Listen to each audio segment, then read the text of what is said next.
What's up, cool people? My name's Matt, aka That Random Christian Gamer. Welcome to today's live stream.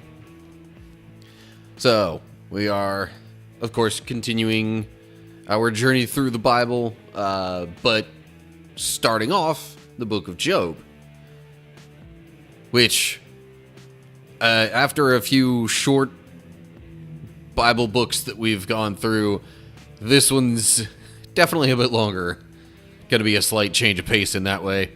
But still, otherwise, similar pace that we'll be going through it, I guess. Still just doing a couple of chapters each week. Anyway, and because I did Hades just last week, I didn't want to do that 2 weeks in a row at least.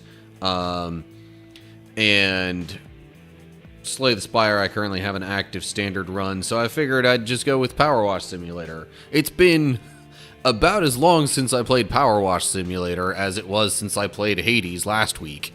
So, yeah, I figure it's about time I get back into that a little bit as well.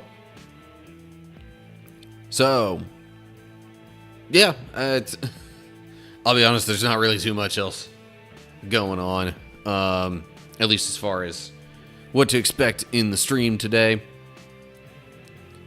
Now, just stuff going on for me. I am apparently going to have a somewhat busy Easter weekend because I'm going to be, helping out at church with all the different services they're doing. And I kid you not, they have 5 Easter services. Each service is a little bit shorter than the normal services each weekend. So honestly, the time frame will be pretty similar, other than they're adding a service on Saturday. That's really going to be the main difference. But, yeah, that's still a little bit off. Another couple of weeks before that hits. I don't know why I do this like I'm looking at a watch. I don't have a watch. This is the kind of stuff you get from a person who, very much, talks with their hands, so to speak. Anywho, okay. Enough random hand movements and train of thought. Let's hit the early Twitch ads, and then we'll hop into the Bible study. Yeah. Now, if I wanted to talk about other random stuff going on in my life, I'm sure I could. But I figure there isn't a whole lot of that that's especially exciting. I have a pretty, kind of just steady, or put more positively, consistent, schedule. The things that I do week to week are pretty similar. Which, some might call that boring. I think I get enough excitement, air quote, really probably more like stress and things being a bit different here and there at my job. So, every once in a while, there's something different that comes around, like a holiday or other occasions. But anyway, I should actually get to the Bible study scene here. Might be helpful. Okay. So I think we are ready now to get rolling with our Bible study. Okay. Oh, hey, First Blood. Nice to see you. Alright, so we're kicking off our Bible study in Job. Yeah, we've gone through the books from Genesis through Esther.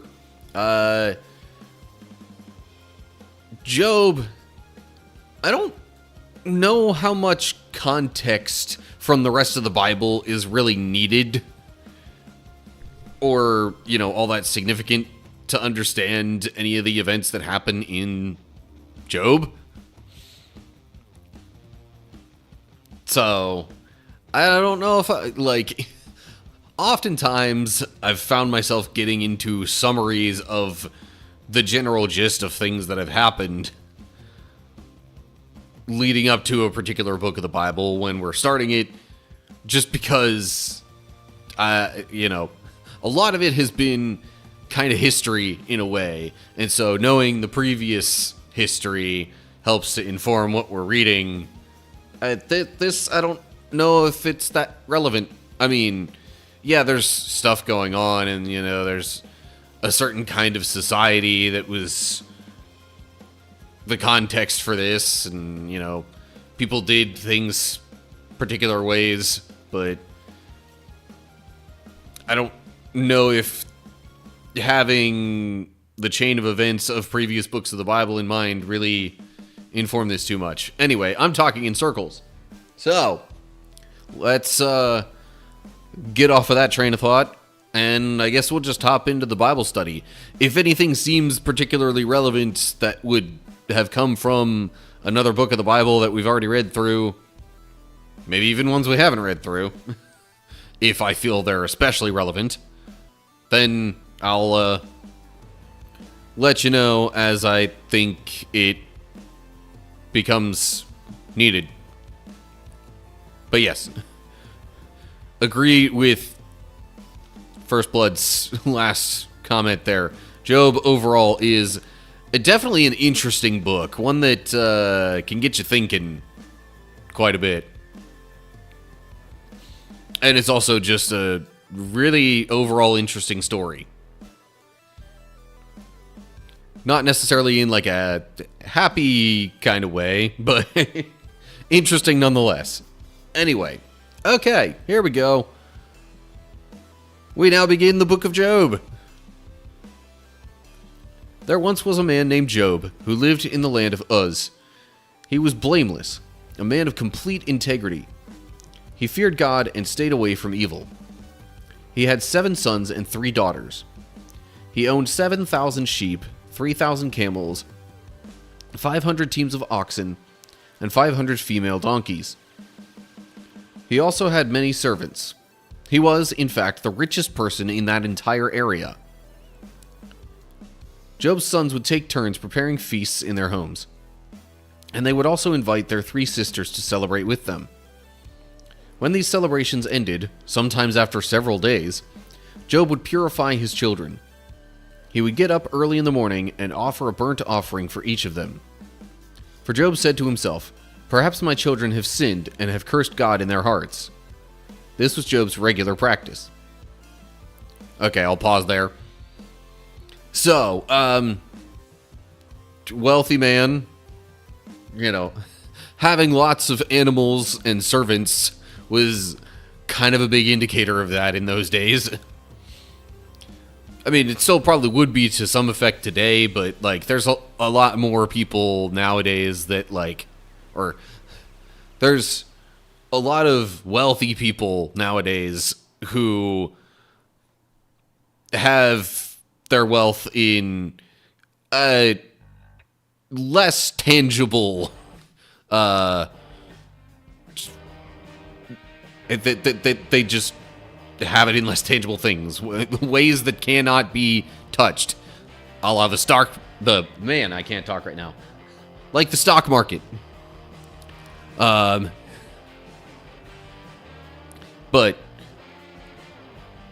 yeah, the thing is, he wasn't just rich.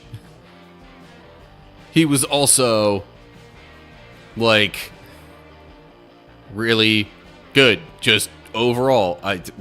A man of complete integrity, and he did what he was supposed to do. He's followed God's commands and stayed away from evil, as it says here. So, anyway, yeah.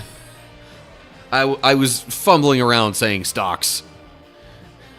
It's... For some reason, like, I was trying to say other things. But, I mean... They did call animals livestock. They still do call animals livestock. It's just a different kind of stock. Anyway. Enough with the comparison there. But, yeah. So, like, even though Job himself didn't necessarily do anything wrong, he would often make sacrifices for his children who, now, I mean, it says the sons would take turns preparing feasts in their homes, so they didn't all necessarily live directly together in the same house, but they all probably lived pretty close to each other, especially given, you know, Old Testament Bible times. Even New Testament Bible times, it was probably a lot like that, but even more so Old Testament.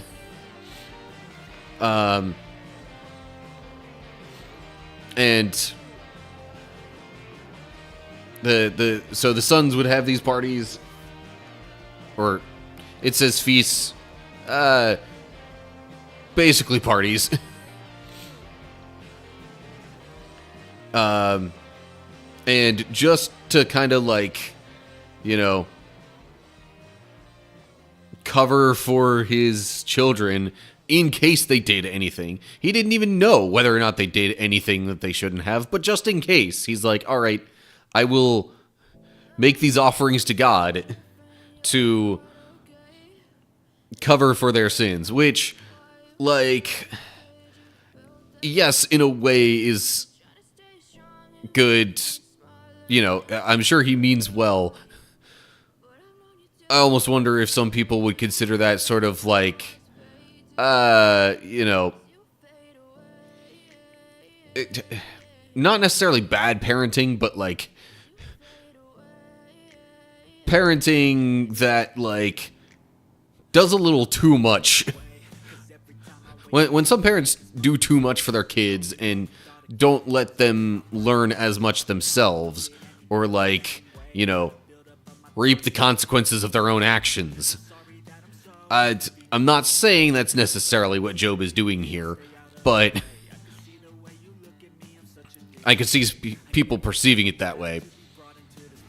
In any case, he'd rather, you know, make the sacrifices in an effort to be on God's good side and have his children on God's good side than risk, you know, the consequences of whatever sin they may or may not have committed upon him or them. But yeah, all around, Job was an upright man that we should all, like, see in a positive light. Maybe not quite at the level of Jesus, but pretty close as far as actual, you know, just purely humans can be.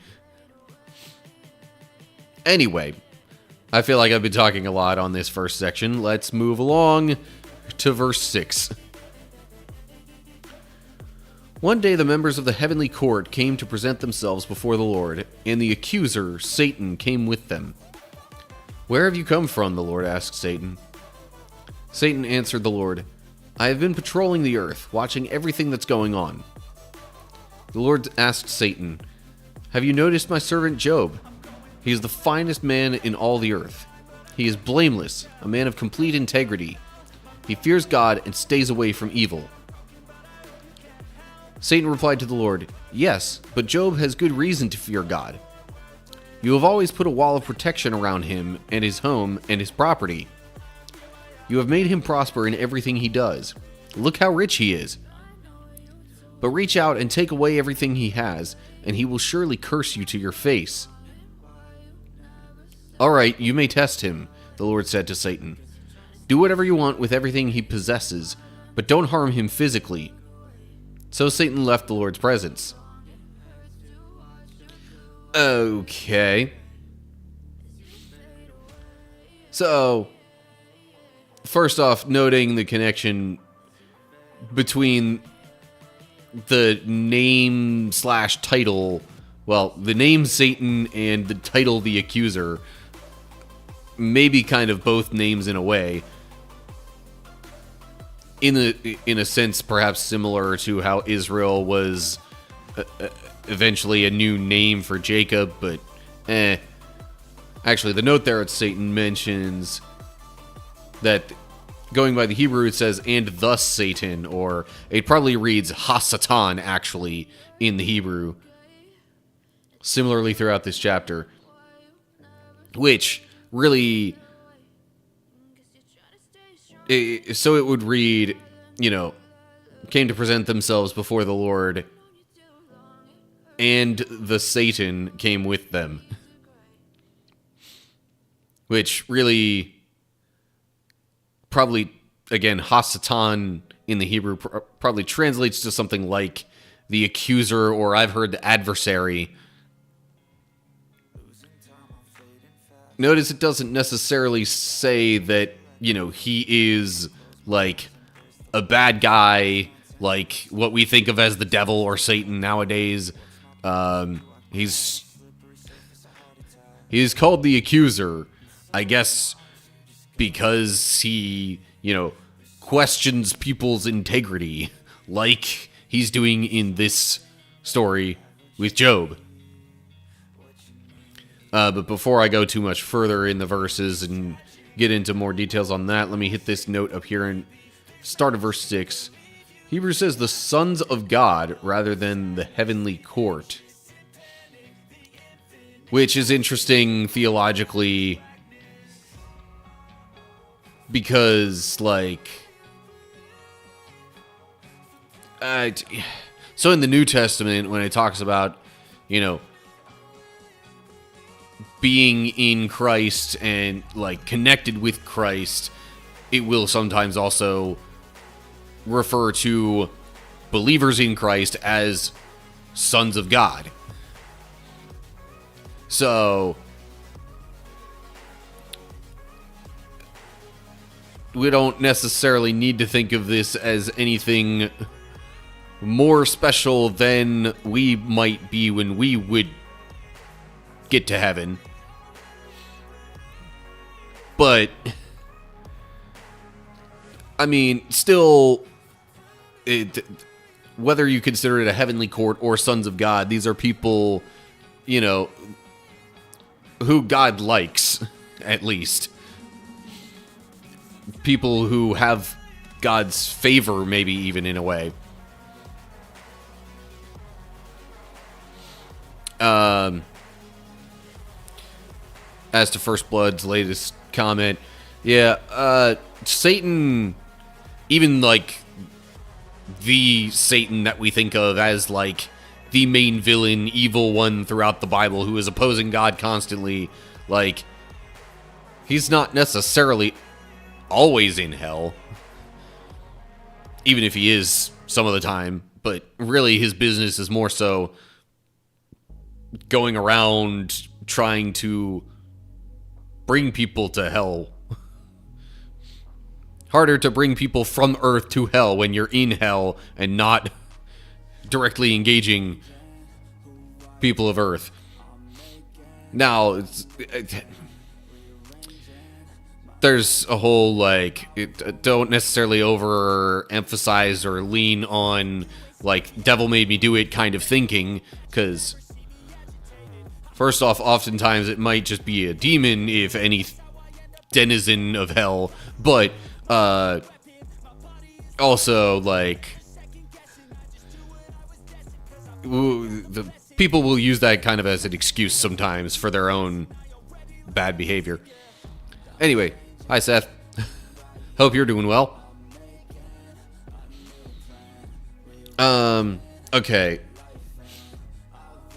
So now I've maybe kind of lost my thought on something I was gonna get into about some of the later verses. But, you know, so this accuser called Satan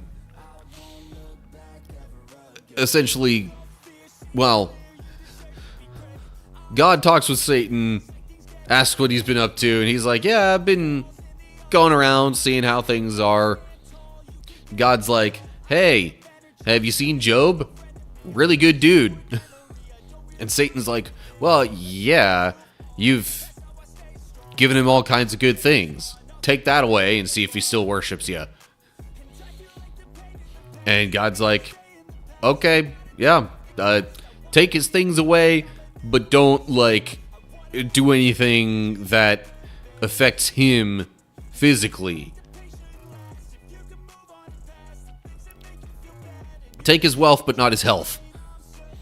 Essentially. So, on to verse 13. One day when Job's sons and daughters were feasting at the oldest brother's house, a messenger arrived at Job's home with this news. Your oxen were plowing, with the donkeys feeding beside them. When the Sabians? I don't know. I'll call it Sabians. Anyway, when they raided us, they stole all the animals and killed all the farmhands. I'm the only one who escaped to tell you. While he was still speaking, another messenger arrived with this news. The fire of God has fallen from heaven and burned up your sheep and all the shepherds. I'm the only one who escaped to tell you. While he was still speaking, a third messenger arrived with this news. 3 bands of Chaldean raiders have stolen your camels and killed your servants. I am the only one who escaped to tell you. While he was still speaking, another messenger arrived with this news. Your sons and daughters were feasting in their oldest brother's home. Suddenly, a powerful wind swept in from the wilderness and hit the house on all sides. The house collapsed, and all your children are dead. I am the only one who escaped to tell you. Job stood up and tore his robe in grief. Then he shaved his head and fell to the ground to worship. He said, I came naked from my mother's womb, and I will be naked when I leave. The Lord gave me what I had, and the Lord has taken it away. Praise the name of the Lord. In all this, Job did not sin by blaming God. So, yeah, talk about a series of unfortunate events. Fortune, I don't know if that's a great word to use as part of this, because, I mean, this was Satan's attack, essentially, on Job. And, of course, like, each bit of news seems to just further escalate the disaster that has befallen Job. Like, okay, oxen and donkeys, gone, along with the workers that were there. And then, you know, the sheep and the shepherds, gone. All burned up, apparently. And then camels and the servants that were near there, I guess, also gone. And of course, the last one is like the worst news of it all. I mean, I think pretty much anybody would agree that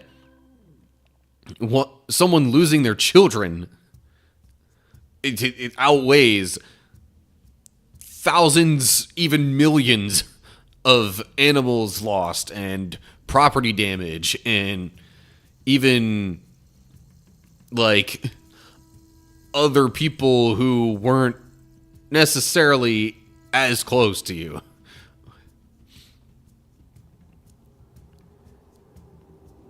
But yeah, like that part in particular seems a bit extreme as like a first step in testing Job. But yet, in all of that,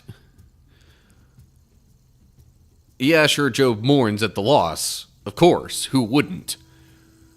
But he doesn't, like, get angry at God and even ask, why would you do this to me? Instead, he takes the route that I think hardly anybody would today, if we were honest. A lot of us would probably take the route of being angry at God, or at least wondering why such things happened. But no, Job is like, well, God gave me everything I had, and he's taken it away now. This just further shows God's hand in our lives. At least in his life in particular. So yeah, like,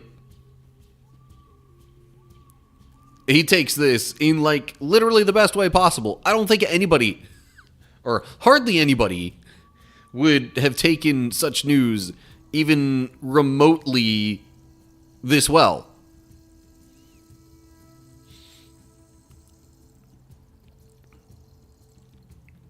But still, I mean, it does say he tore his robe in grief, so he is grieving still.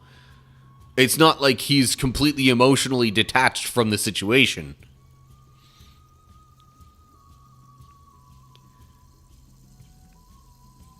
But, yeah. And if you notice the subsection title, it just says Job's first test. That means there's going to be more. And also, recognizing that just in this book in general, it shows that, like, sometimes things happen in our lives. The reason for it doesn't necessarily have anything to do with us or something we did wrong, or even just trying to teach us a lesson. Sometimes things just happen. It could be a test. Maybe, maybe not. But like in this case with Job, the reason doesn't necessarily have to do directly with us, or, like, you know, certainly not always punishing us for things. Like, a lot of people tend to think that, you know, if something bad happens in their life, they must have done something wrong and God is punishing them. Not necessarily. And the entire story of Job is an example of that reality. But it's already, I'd be convinced that, okay, yeah, you know what? It wasn't just his wealth. Job was just a good dude. Period. There's, like, all this happens and he still worships God and does not get angry or blame or question. He's, like, again, takes it literally the best way that anybody could. So, it seems God was right in his assessment of Job. But that's where chapter 1 ends. There will be more as we continue.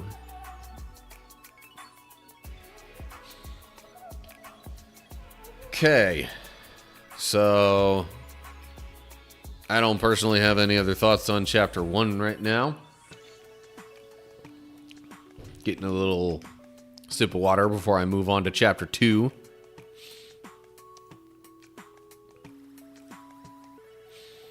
Chapter 2 is not quite as long, honestly. But let's hop in anyway. Okay. We're now at Job chapter 2. So the first chapter essentially laid out Job was wealthy, but he was also just a really good guy. Worshipped God, followed his commands, didn't sin much, if at all. In fact, made sacrifices to cover for any unknown sins of his children. But, then this, we'll say, spiritual / heavenly being called the accuser, or Satan, comes up.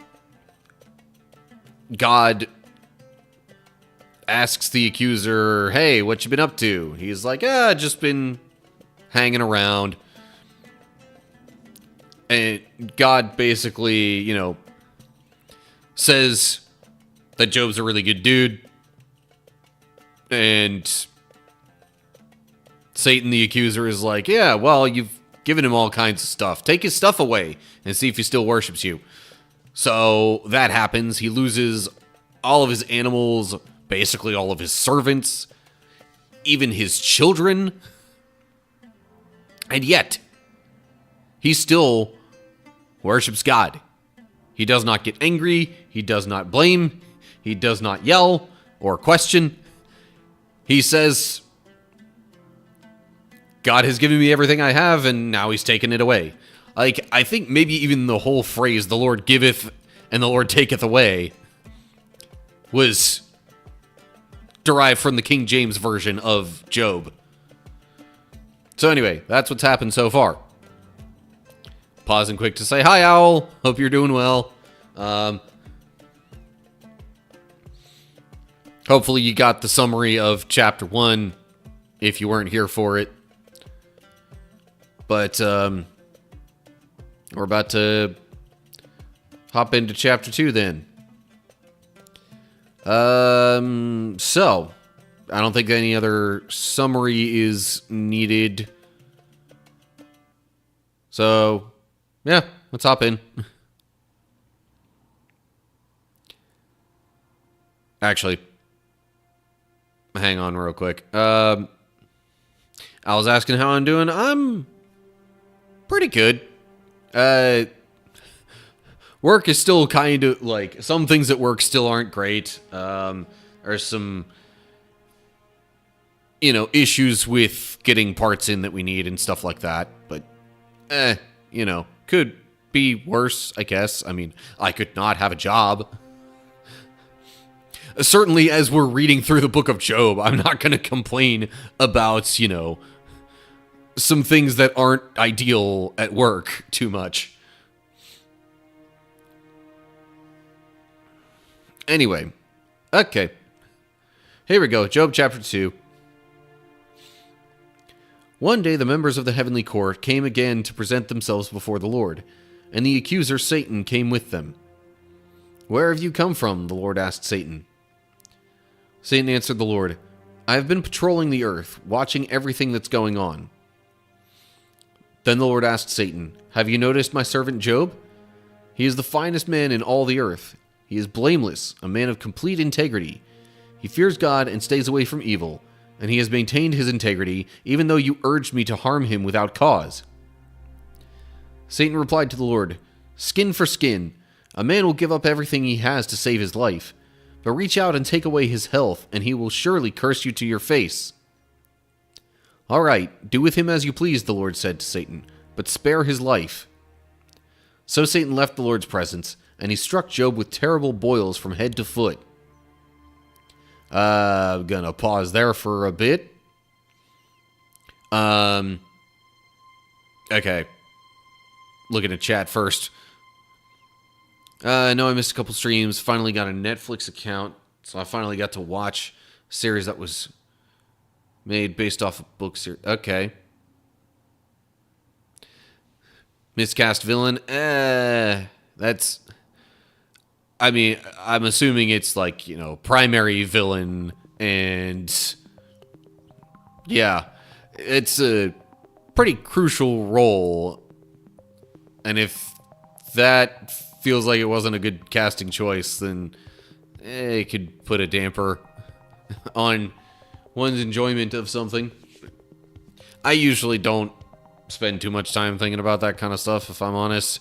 But I also don't watch a whole lot of shows or movies these days.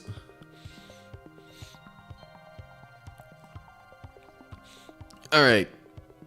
So, this heavenly court that's mentioned in verse 1 here, Hebrews says the sons of God, that's the same thing that it said back in chapter 1. So essentially, like, heavenly beings of some sort who are close to God have gathered, and it says the accuser Satan came with them. So now, one could imply at least that this means this accuser was also close with God. I mean, I wouldn't necessarily say that this one that they're calling Satan here is the same being as the one that we tend to call Satan, also known as Lucifer, like the one who essentially antagonizes the Lord himself. This being just kind of comes in and, like, I mean, he's definitely questioning Job's faith. Given that his name/title is the Accuser, I think it's pretty safe to say he has done that for others as well. Hebrew says, and the Satan. No capital there in the Hebrew, you might notice. So, yeah, really it's almost more of a title or descriptor that I believe the translation from the Hebrew would be something akin to the accuser or the adversary. I know I said that last chapter, but I'm saying it again here just to try and make sure we're on the same page with it. And a similar exchange happens between this accuser and God. God's like, hey, have you seen Job? We took away his wealth, and he's still worshiping me, still upright. And the accuser's like, yeah, well, people give up anything if they still get to live. So let's threaten his life, make him think that, you know, he's in actual physical danger himself. And we'll see if he still worships you then. And so God, once again, is granting the request. I think perhaps because, well, he wants to see it for himself and or trusts that Job will still not, you know, get angry or blame or, you know, sin in any way in whatever response that he has to whatever happens to him. Okay. Before I get into the next set of verses, more from the chat. Actor was too much like another show I love and see him in a lot. Part of the main cast. So he was basically that other character with all the manner. Okay. Could have easily swapped the costume and been the same character. Film character is completely different in the source material, personality-wise. Okay. So, yeah, that does make it seem like the actor has a bit of a go-to style that, based on your description, doesn't necessarily fit the villain's personality in the book. So, was it one book or multiple book series? Okay, so yeah, plural.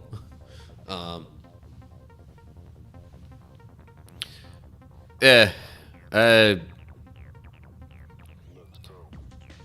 the thing is though, like, then it becomes really weird if you've cast somebody in a certain role and then you go with somebody else, because then it's like, well, either they didn't like the role, or you assume there was either some kind of tension going on, or that,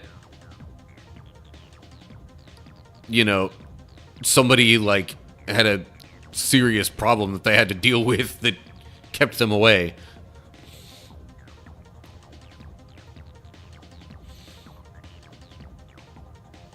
Or it was just a, you know, budget kind of thing. Jim Carrey played the character in the movie who was 1,000 times... Oh, okay, hold up. You're talking about Jim Carrey playing a character in a movie based off a book series. Are we talking about a series of unfortunate events here? Because that's what comes to my mind. Which is a bit funny because I totally made a reference to that when we were reading the first chapter of Job here, because it's like, geez, you want to talk about unfortunate events? I mean, it's not like it was any kind of luck or fortune, really, that played into Job's situation, but from an outsider's perspective, it would just seem like, wow, this dude suddenly came on some really bad luck, just out of the blue. Neil Patrick Harris plays... Oh, yeah. Yeah, that sounds familiar now that he... Yeah. Oh, jeez.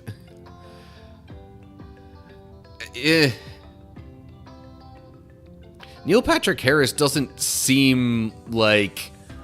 how do I put it? Like, he seems a bit too mellow for the role to me. I haven't seen a whole lot of his work other than How I Met Your Mother, but he doesn't seem eccentric enough to play a role like that.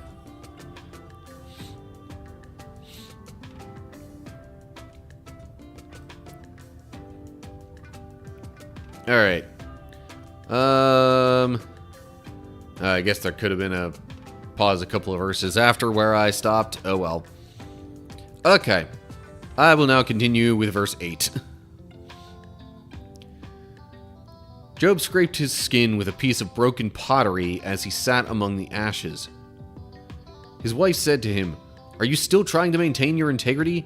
Curse God and die." But Job replied, "You talk like a foolish woman. Should we accept only good things from the hand of God and never anything bad?" So in all this, Job said nothing wrong. So yeah, that was how Job tried to deal with the boils that he had. Scraping his skin with a piece of broken pottery, which tells me it was really itchy. I mean, yeah, no surprise there. Boils.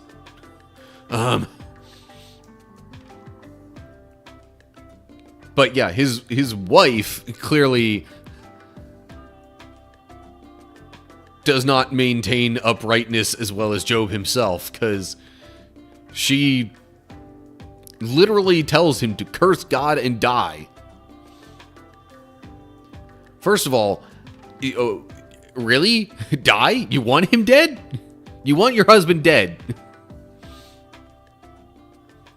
I mean, maybe it was, you know, sort of exaggeration on her part. But still, she's probably, I mean, the kids that they lost presumably were both of their kids, or, I mean, whether biologically or not, they were probably seen as such anyway. And so, you know, she was probably distraught at the loss of their children. And now there's even more stuff happening to Job himself. So, yeah, she reacts like a lot of people would and says, You know, there's a lot of bad stuff happening to you now. Why would God do this to you? But Job's like, what? We only take the good things from God and not the bad? Really? God's in control of it all. Why? It's not right for us to only acknowledge the good and celebrate God for that,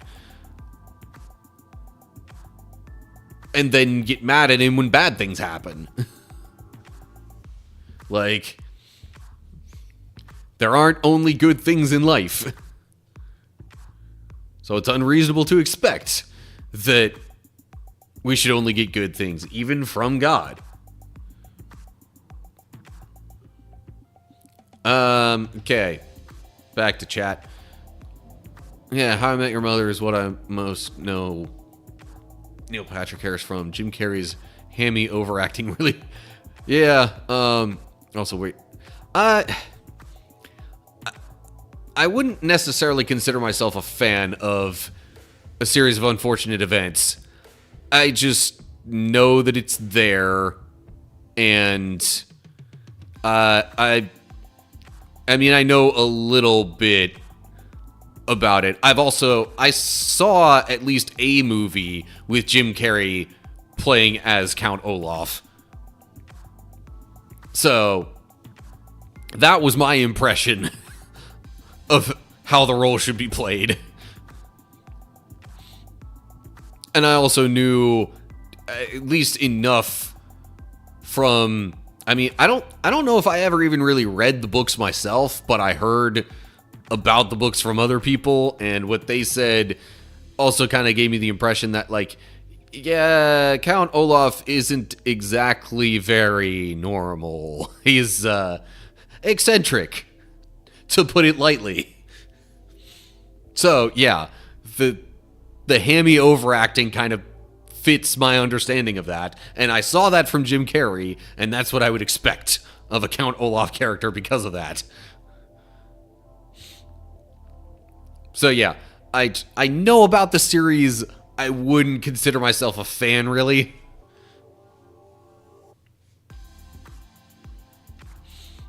Read the books a lot, saw the movie even more. Just now watched the series. I wouldn't have known enough to say whether Jim Carrey was totally book accurate.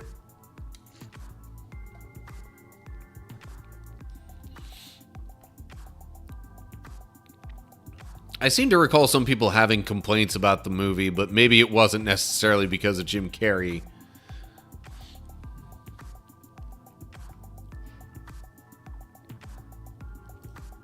I don't know.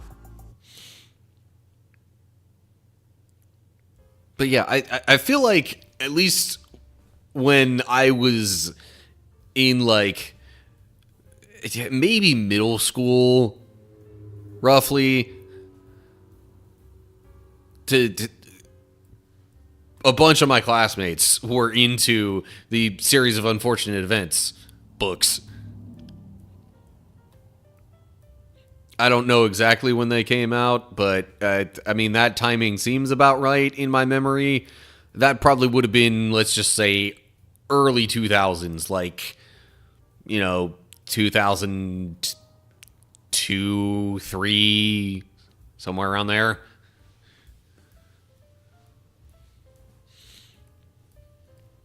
But anyway.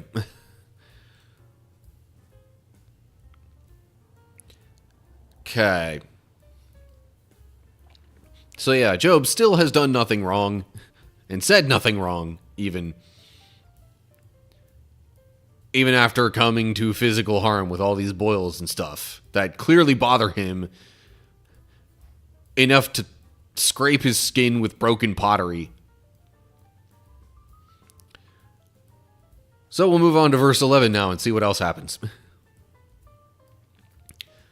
When 3 of Job's friends heard of the tragedy he had suffered, they got together and traveled from their homes to comfort and console him. Their names were Eliphaz the Temanite, Bildad the Shuhite, and Zophar the Naamathite. When they saw Job from a distance, they scarcely recognized him. Wailing loudly, they tore their robes and threw dust into the air over their heads to show their grief. Then they sat on the ground with him for 7 days and nights. No one said a word to Job, for they saw that his suffering was too great for words. And, you know, that's kind of a fitting response for the friends. Like, I forget where exactly it says it, but, you know, there are other places in the Bible, possibly even the New Testament, where it suggests that we, you know, rejoice with those who rejoice and mourn with those who mourn. Like, we don't always need to come in trying to fix things or make people even feel better right away. Sometimes it's good to just sit with people, recognize where they are, and, you know, sympathize with them. So, it doesn't say the time frame between this, you know, physical blight upon Job relative to what happened before with him losing all of his stuff and his children. So, I mean, especially if that all happened pretty quickly, I could even more so, from a flawed human perspective, understand his wife's reaction. Not saying she's justified, but I can understand and not be surprised that she would react that way. In any case, I don't know, his friends coming and saying that they could barely recognize him almost implies that there could have been a bit more time in between. Not necessarily going to speculate on how long, because, I mean, if things change severely enough in one's life, the results can be pretty drastic pretty quick. But the fact that they didn't recognize him, or barely recognized him, it either makes me wonder how long it was since they saw him, but also makes me wonder, how long has he been grieving like this? But, yeah, so Job and his friends are there, just grieving together as we wrap up chapter 2. Okay. Now that I've taken care of Bible study chapter thoughts. Back to chat. Yeah, Count Olaf is an evil sociopath who will do just about anything for the fortune. A narcissistic, dramatic egomaniac. And a terrible actor who would tell you he is the best. Definitely has his hammy moments. Yeah, again, my impression was something like that. Certainly that he was selfish, at least, to the point of narcissism. And, yeah. Doesn't seem like a role that would fit the personality of Neil Patrick Harris. Not that Neil Patrick Harris is overall a bad actor. He just has a particular personality. It doesn't gel with stuff like that the best.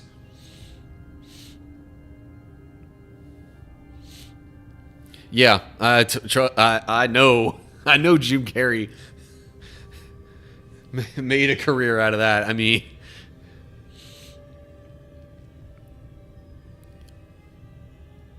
yeah, I've seen way more different roles of Jim Carrey's. So, like, you know, Liar Liar. Never really saw Ace Ventura, but I've seen clips and stuff. And, like, Bruce Almighty. Just, yeah. It's been a while, but I did see The Mask, or at least part of it. So yeah, I've seen a lot of Jim Carrey stuff, and yeah, like, he... overacting is like his middle name. But like, in a good way. He overacts in a way that's fun. Which, like... So, first off,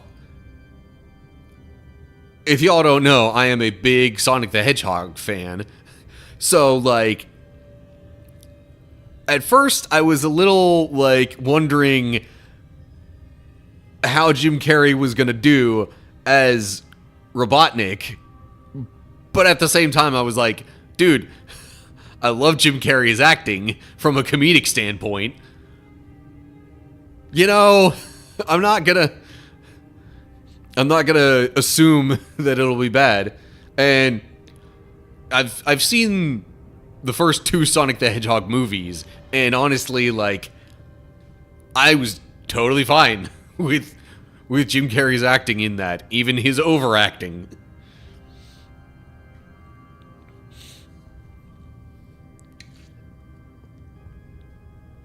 Yeah. Yeah, I mean, he still plays the role in a very Jim Carrey kind of way. I think it does tend to keep, or his acting helps to keep things a bit lighter when the direction totally could have gone more dark had they taken a more serious, you know, look, or had they painted Eggman as a more serious villain. With a more serious personality, I mean.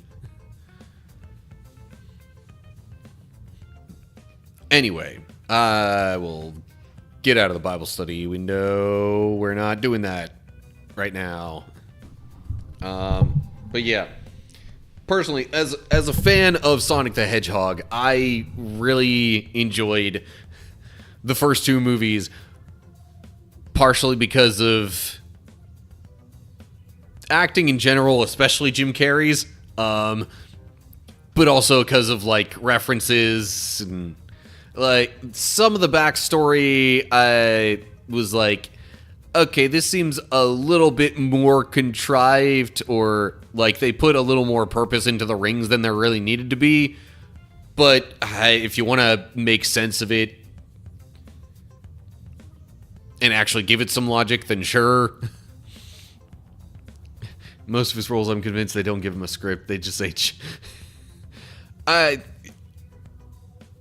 he might have a script. I gotta imagine he plays things similar to how my understanding is that Robin Williams did in comedies, at least. There might have been a script, but there was also freedom given to just kind of do their thing. And a lot of times, them just doing their thing winds up amplifying whatever the intent of the script was. Oh, dude, yeah.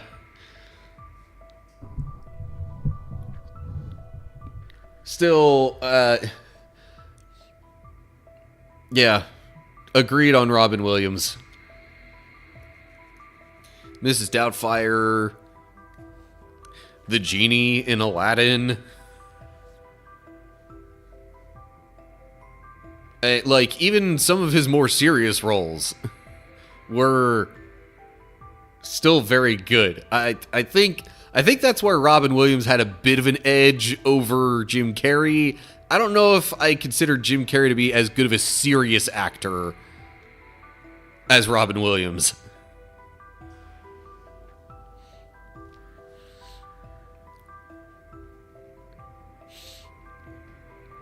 Anyway.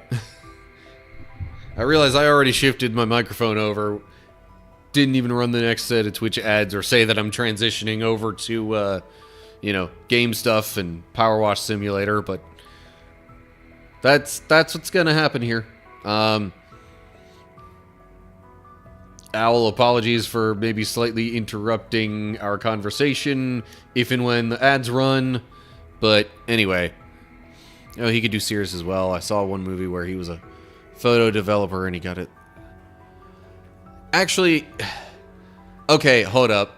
Now that I think about it, I gotta maybe backtrack a little bit. Reel back my comment on Jim Carrey's seriousness, because I may not have seen a lot of serious acting from him. True. Anyway.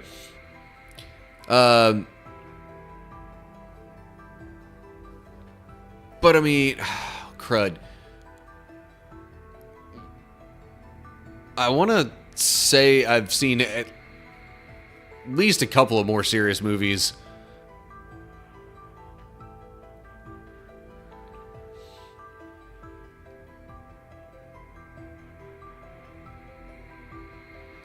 Okay, hang on. Comments coming in quicker than my train of thought is going. Anyway, so yeah.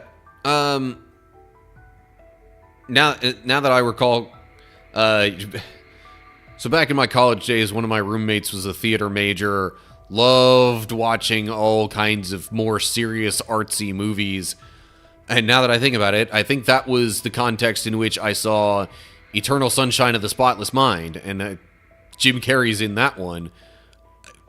Either that or I'm thinking of the wrong movie title, but something that was more serious that Jim Carrey was in. And that was actually pretty good too. I would also perhaps consider The Truman Show to be a little bit more serious than a lot of Jim Carrey's roles.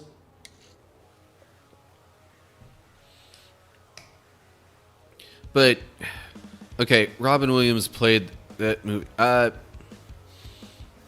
Movie? I know Robin Williams played the Legend of Zelda games, and that's why he named his daughter Zelda. I didn't think there was a movie with him in it. Maybe that was just a brain fart typo kind of thing. I'm not sure. Anyway. Alright. I will say ads are going to run pretty soon if I do them myself or not. So I'd rather just go ahead and initiate them myself. Because if I don't, they usually delay an awkward amount of time. Robin Williams played the one about the photo developer. Oh, yeah.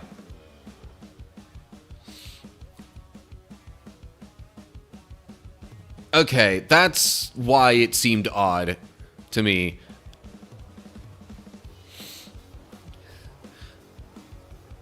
Yeah, okay. That rings a bell. But yeah, I do think, I mean, again, Eternal Sunshine of the Spotless Mind was definitely not a comedic role. And I think Jim Carrey was in that one. There was definitely something more serious, even somewhat artistic, that Jim Carrey was in. But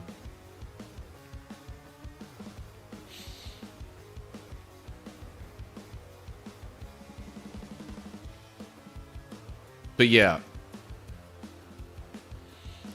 I mean, I haven't necessarily fully seen even, well, okay, I don't recall necessarily watching all of, back to Robin Williams, don't necessarily recall watching all of Good Will Hunting, but so I've seen clips of that. Also, Dead Poets Society is a bit on the more serious side. Like, even, I guess maybe one could argue a little bit that that's the case with Bicentennial Man. And those were all Robin Williams. So, I don't know. I definitely have more identifiers in my mind of Robin Williams' serious acting roles than I do with Jim Carrey. Not that Jim Carrey doesn't do it at all. But, yeah. Anyway. Okay.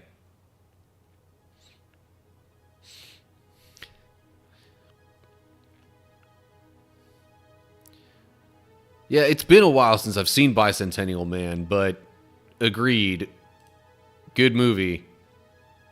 Doggone it. I'm trying to do things on my computer, and I keep having things pop up over the chat from time to time. All right. I'm about to get into a little bit of PowerWash Simulator stuff. Because I can. I have no clue which thing I'm going to try to do here, though. I could do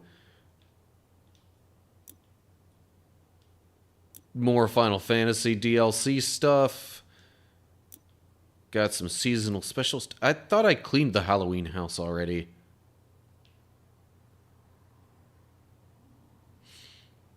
That's weird. Weird that it's not showing that. Or I could just move on to this in the career thing. You know what? This seems like it'll be on the shorter, less grueling side of things.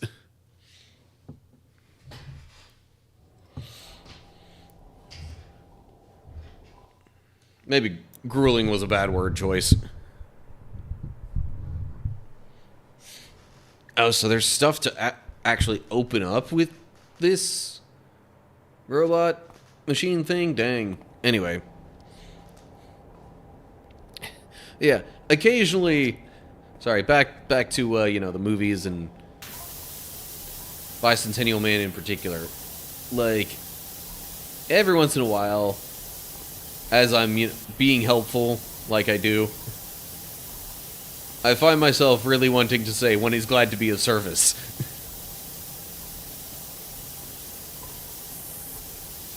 You know, instead of the tired old no problem or you're welcome or things like that.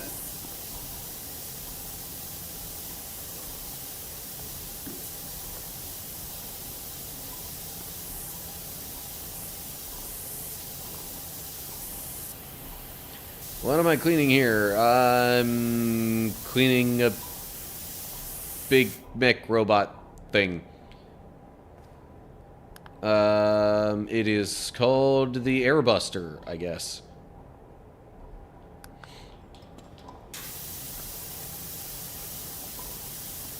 It's actually been a while since I've really played anything Final Fantasy VII connected. I guess the remake stuff is available on Xbox now, isn't it? I know it wasn't for a while, but I think it is now. I might have even seen a sale on it in the, like, Xbox shop.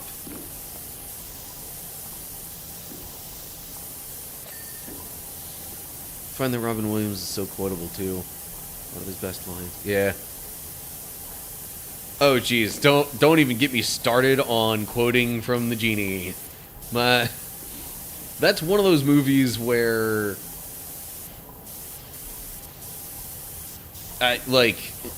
it just comes up sometimes. Somebody in my family will say one little thing that the Genie said, and then I'll just keep it going. Not that I necessarily quote, like, the entirety of his lines, but, yeah.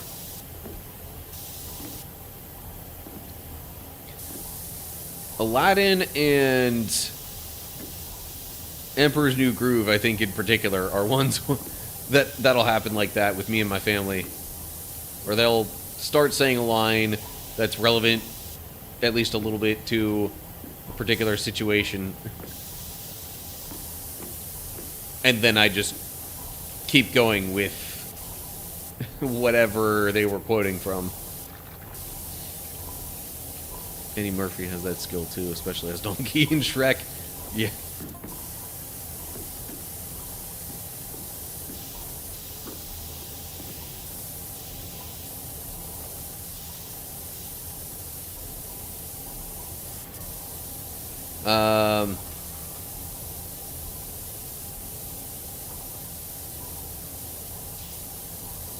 Yeah.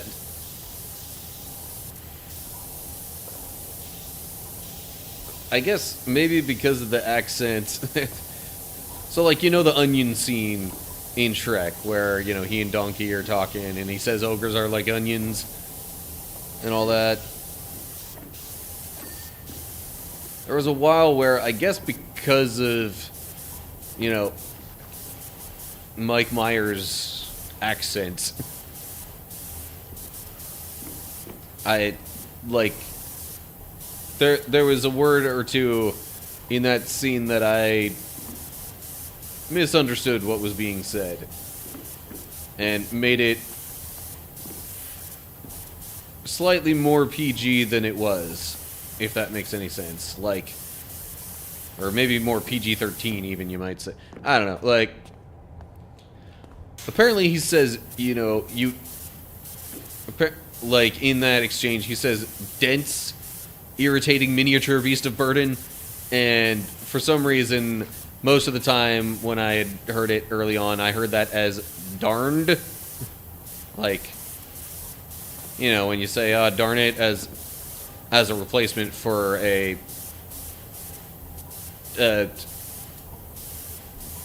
higher level cuss word, we'll put it that way.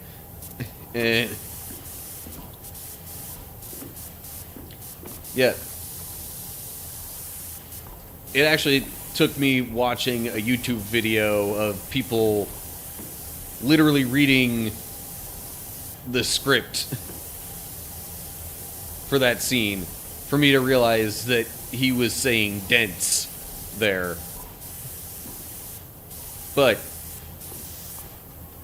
otherwise, yeah, I had a habit of quoting that scene a lot. Not sure why. That particular one wasn't necessarily even super relevant to a lot of conversations that I had or anything like that, but still. It was just one of those scenes where I had remembered quite a bit of the back and forth dialogue.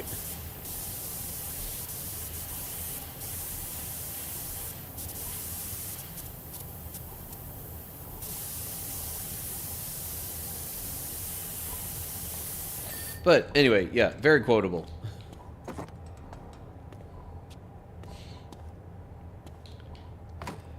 As far as stuff from the genie,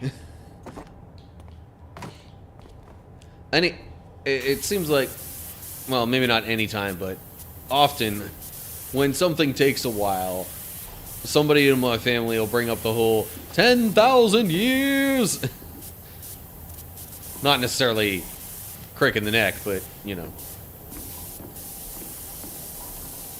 they'll say that it took that long to emphasize the matter. And, of course, then I kick in with more quoting from that scene.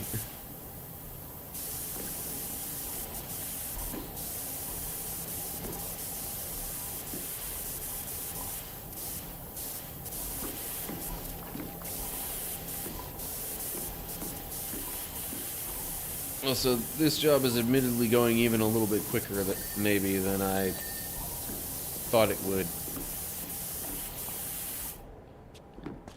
Perhaps I was expecting this to be more like the last robot machine thing that I cleaned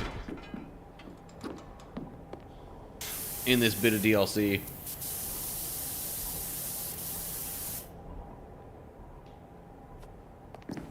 And I haven't even been going all in with, like, you know, checking the little dirt spots as I go, you know, with this thing.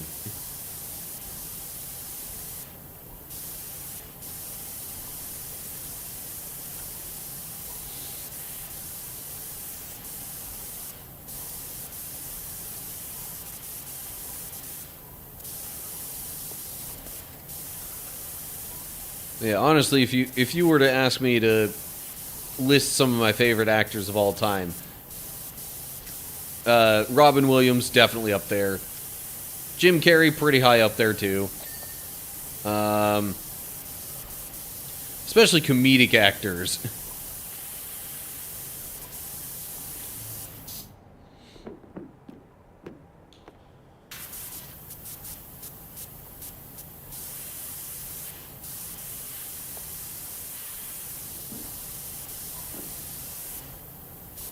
Yeah, especially amongst comedic actors, Eddie Murphy's pretty good too.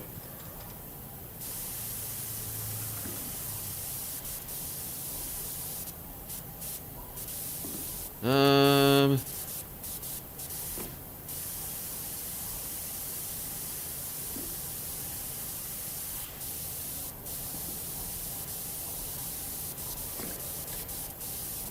Now I'm trying to think, like, okay, if I wanted to fill out, let's say, a top 5 or whatever of comedic actors, who else would I pick?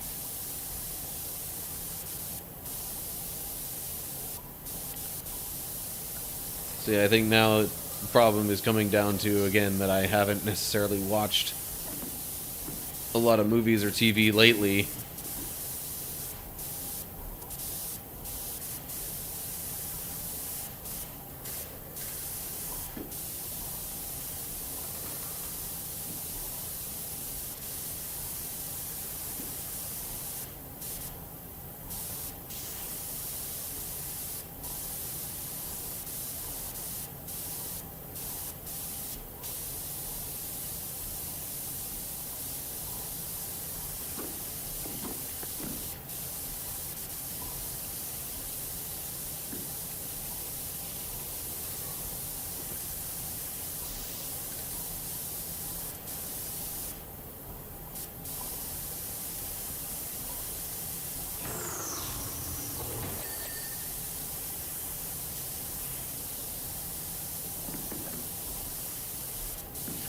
No.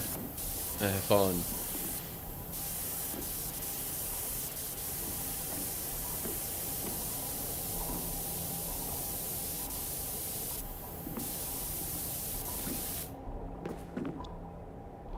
Okay, I can close those again. If I need... Jeez. Still a lot more little bits of dirt remaining than I thought.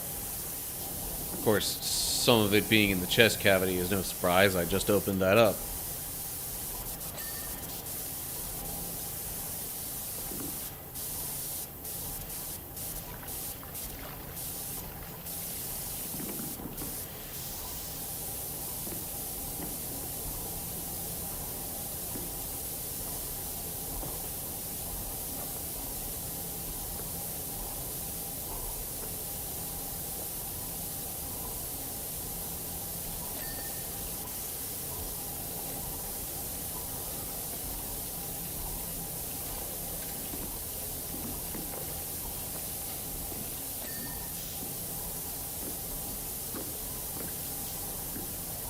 Jeez. There's a bunch of this that I would have thought I got on like the first or second pass. But I guess because I wasn't really looking closely at the dirt,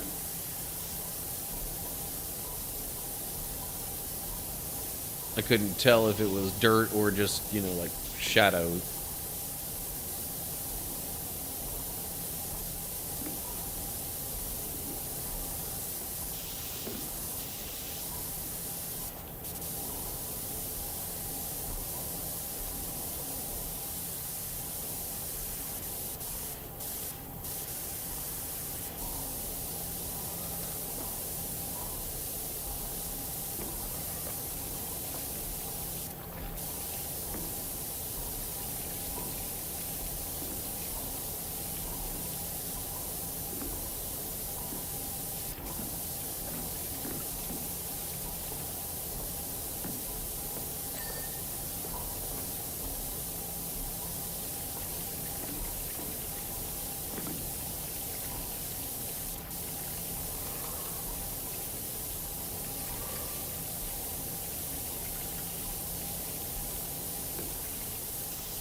So, now I guess I'll talk more about my personal life to keep conversation going, just because I can. Yeah, so, work stuff is really a lot like it has been. Maybe even some things have been actually maybe getting a bit better, but also, like, there's a particular... Oh, geez, I can lower the rear cannon?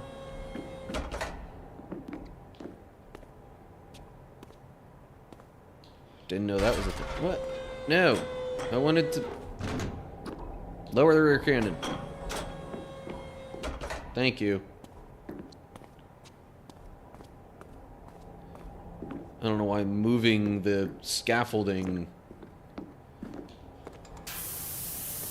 made the rear cannon go back up.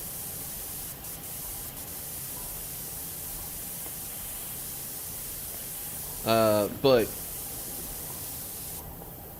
something that happened at work this week was one of the companies that we get some of our parts from, you know, the way that they keep track of their inventory that we have, or their parts that we have, I guess I should say, to make it simpler. So basically they have these bags with a little thing kind of built into the label to scan across a sensor and tell them, hey, we're using this bag, we're gonna need to replace it. Well, the whole thing that does the scanning the bags and stuff, like, stopped working partway through this week. In fact, pretty early on this week, actually. So there was some, like, kind of figuring out, alright, how do we want to handle this?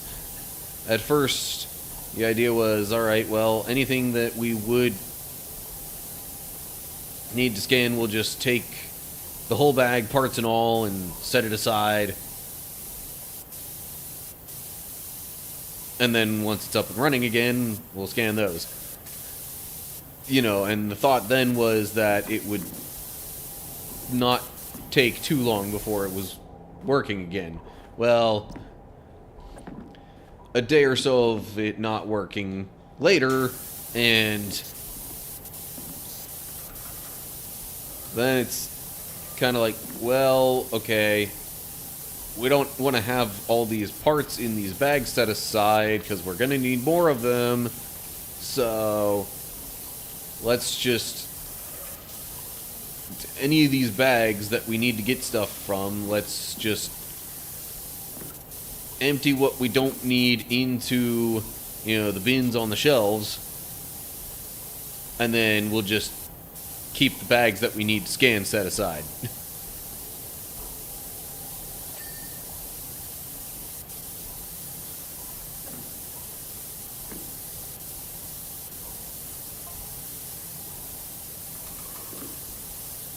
Yeah, really, there's a lot of things at my work where either because unexpected occurrences come up, or because we have part shortages, or just people wanting to do things in a way that seems more convenient to them, there seems to be a lot of just, like, kind of operating on the fly. Even when we're supposed to kind of have systems in place, although for the situation I just described in detail, that's not one that we had any sort of plan for. We didn't really have a system in place for, like, well, what do we do if this stops working? That was very much a, you know, adapt on the fly kind of deal, because we didn't know how to prepare for it. Or at least it seemed to me that we didn't know. And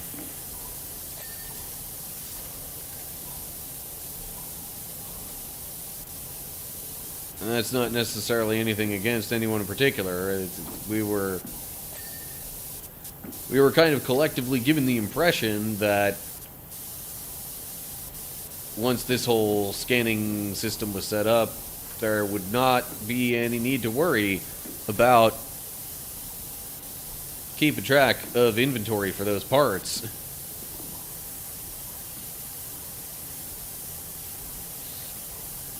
Chris Rock is a hilarious comedy actor.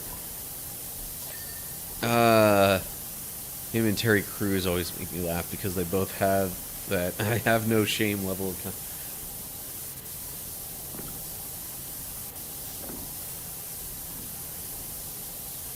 yeah, you know, now that I think about it, I don't know if I've seen that much of Chris Rock's stuff other than Rush Hour. That was him in Rush Hour, right?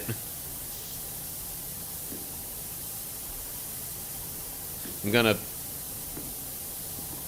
feel, or I would feel a bit dumb if I said super confidently that that was him and it turned out that it wasn't.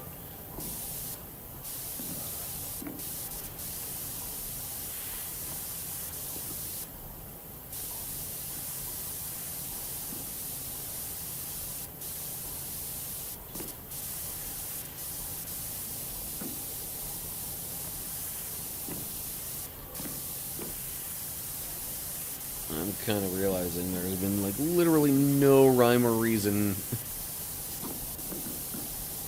to my cleaning of this mech robot thing. Okay. I may want to move the scaffolding to the other side. Oh, there's a ladder. How did I not even notice there was a ladder all this time? Anyway, Wayans brothers are hilarious. Don't know, honestly, if I've seen much of their stuff. I mean, I've definitely heard of the Wayans brothers, and I know that comedy is what they do, but haven't comparatively seen much of their stuff, I would say. Cameron Diaz is really funny when she wants to be. Yeah, I don't know if I would, like, there are actors who are sometimes funny, and then there are comedic actors. I don't know if I would put Cameron Diaz quite in the comedic actor category.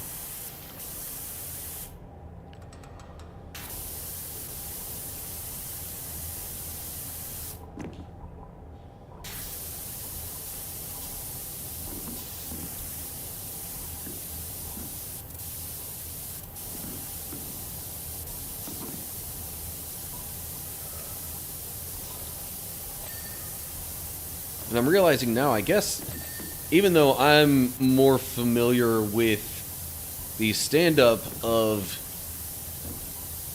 one Gabriel Iglesias, I guess I gotta put him in the comedic actor category now. I don't know, or maybe I should make a third subcategory here, because it's like, okay, there are actors that, you know, sometimes play more comedic roles. There are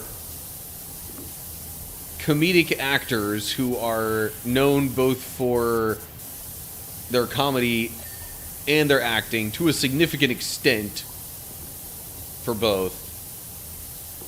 And then I guess maybe there are acting comedian. Like, I'm not quite sure how to differentiate. I don't know if I'd... Like, Gabriel Iglesias still seems more like a comedian. He just has acted in some things now.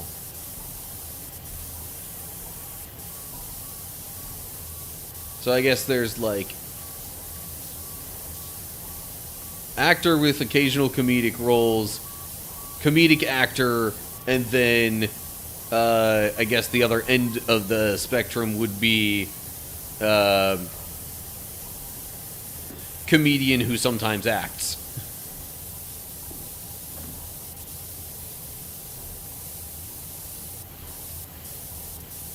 And not that there's any inherent superiority to being on one particular part of that scale or another.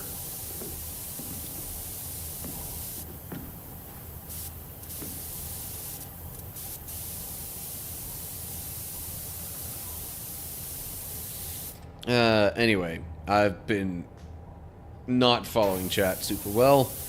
TV series Everybody Hates Chris was written by Chris Rock. Okay. Not terribly surprising given the name. I'm not sure I knew that offhand, but yeah. Fictional comedic take on his own childhood. Okay. There was one comedic actress who I used to find funny and appreciate, but she's gone seriously. Oh. Okay. Yeah, it's kind of unfortunate how that happens to people who, well, people who gain notable wealth, but especially when they gain their wealth from, like, acting and things of that sort.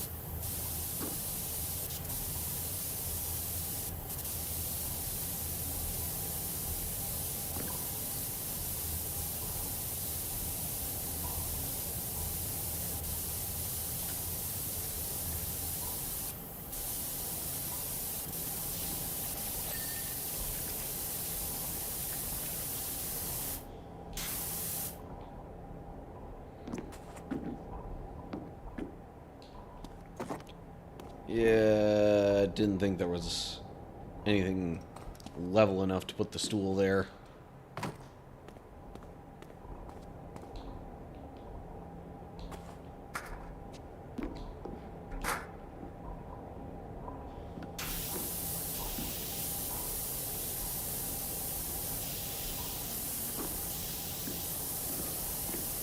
So many just little crevices in this thing now.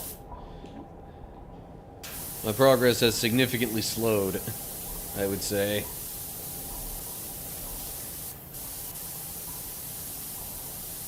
If she had a mental health problem, I could let that go and appreciate her work, but she doesn't.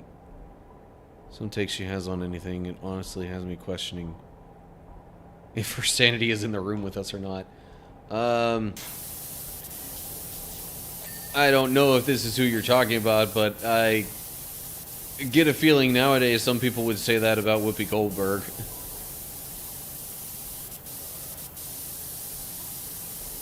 Like, lot of folks, understandably, you know, hear some of what she says on The View and are just like, really? How do you even think this?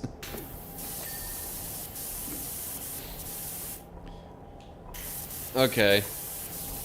I didn't mean to, you know, turn it into a guessing game. That was just a name that came to my mind that I would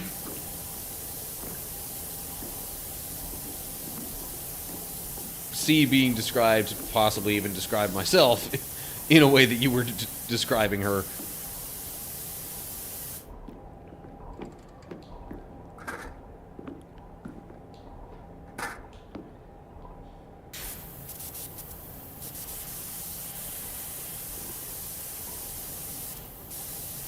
Now I'm trying to remember things I've seen that Whoopi Goldberg was in. I mean, I think I saw at least part of Sister Act. I don't know if I saw the whole movie.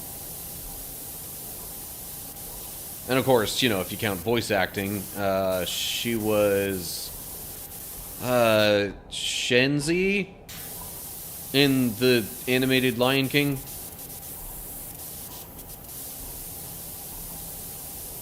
Definitely one of the hyenas. Yeah. Well, considering the other ones are Bonsai and Ed, she definitely wasn't Ed.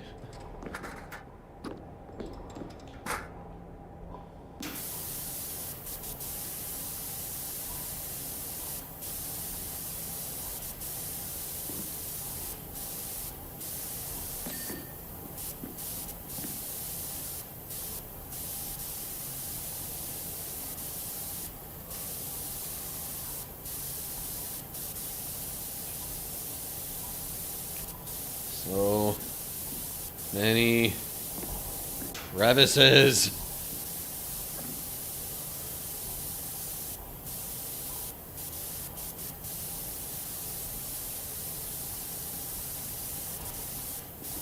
No wonder my progress is so much slower now.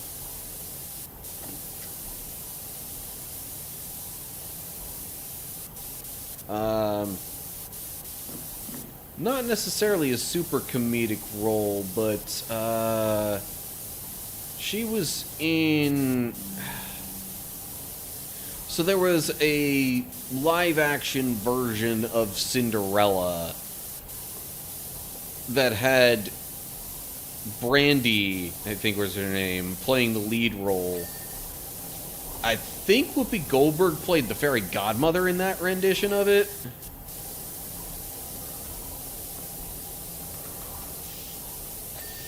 I can't say I remember too much from the movie itself. I just remember that it's a thing that exists.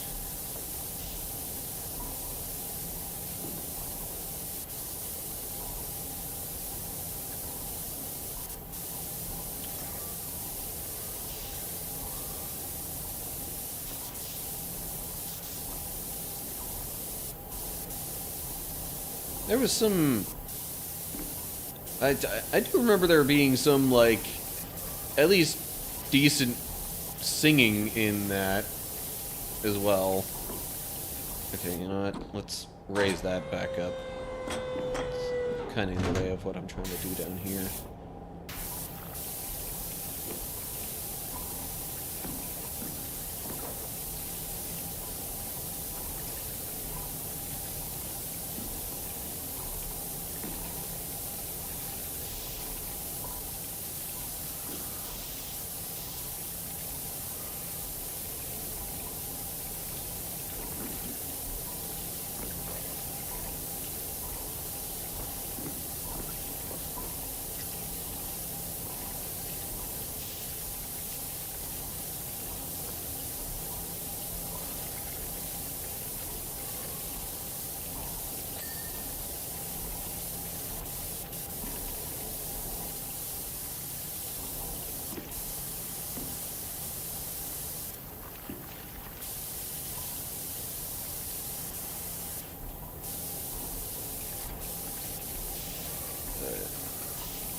Gotta say, I mean, I do believe, Al, that you and I are close to the same age, and I guess due to that, I shouldn't be too surprised that we both have knowledge of and even appreciation for a bunch of actors who were... It kind of had their prime in the 90s and early 2000s. Like, that was pretty much prime time, you know, well, obviously for Robin Williams. He died sometime in the 2010s, I think it was. maybe. Anyway, and but I also think that was kind of like prime time to, you know, watch any Jim Carrey movies, or like be a Jim Carrey fan, I guess, for lack of a better way to put it. Like, Whoopi Goldberg might have been slightly earlier than that, but like she was definitely like at least part of her prime, I'd say, was in the 90s. Cameron Diaz, I'd probably say the same. Yeah, I guess I'm in my mid-30s, so...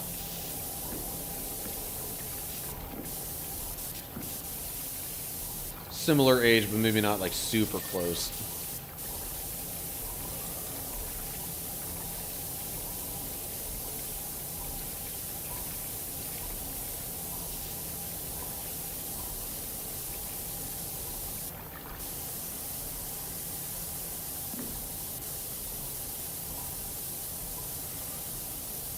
Sad how it played out. There aren't that many female comedian actors out there. And I think some of the ones that are out there, it's like they have a very particular style of acting and comedy that is like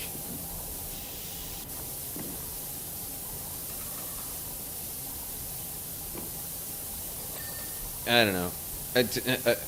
So, if I try to think of more recent comedic female actors, I would think like a... is it Melissa McCarthy? The one who was in like the female Ghostbusters and some stuff like that. I would also think maybe of, like, Sarah Silverman. I guess even more recently, one could argue Awkwafina. But again, like, they all seem to have a specific type of role that they play, and they don't necessarily seem to expand much beyond that.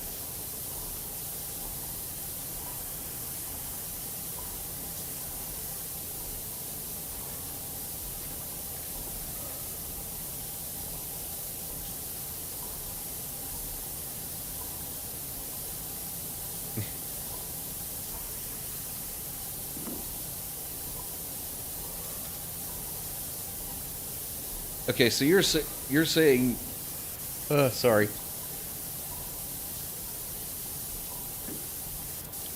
Okay. Not to get real personal, but you're talking about, you know, auto-correct in your comments. It's like, that makes me wonder, are you watching this and typing on a phone? Because I'm like, what other device, or I guess maybe a tablet, some sort of mobile device.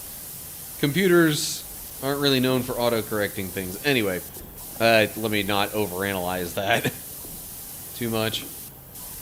Rebel Wilson used to be funny in Pitch Perfect. Now, yeah.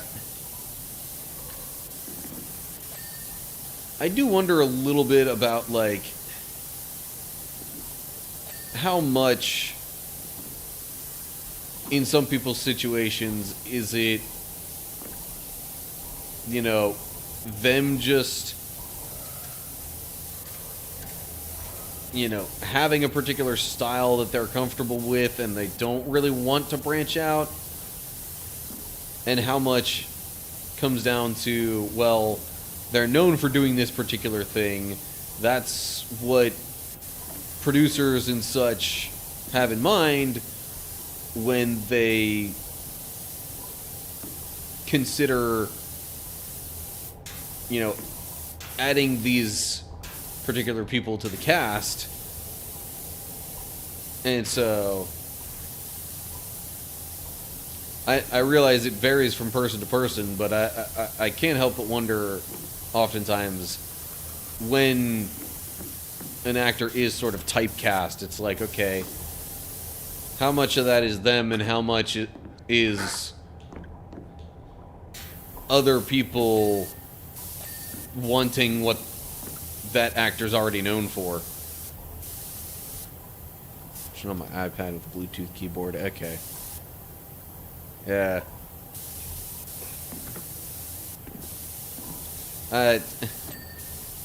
After saying that kind of stuff, I was like, yeah, I think I remember Owl saying she watches on an iPad or a tablet of some sort.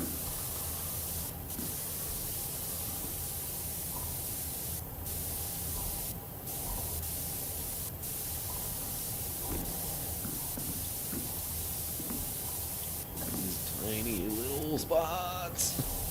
So many cracks. And again, crevices that, like, just, Okay, hang on. Let me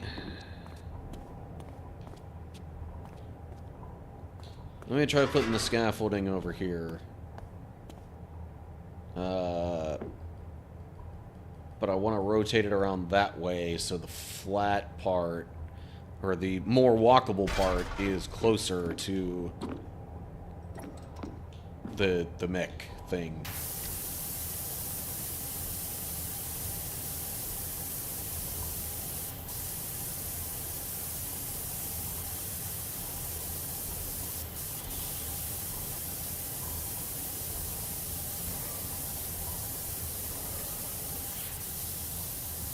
I am actually also starting to wonder if I should be, like, changing nozzles to try and get into all these crevices. Maybe that's what the strategy should be. Well, okay.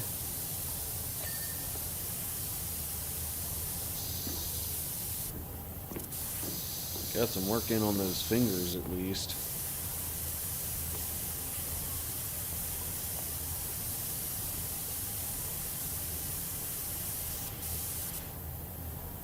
Okay, for a second I was like, alright, I know the head moves back and forth occasionally, but I wondered for a second if it was actually, like, sort of following my movements. It appears it was not.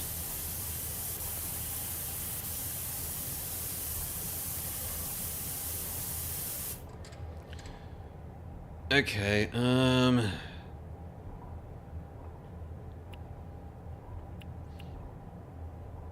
yeah, let's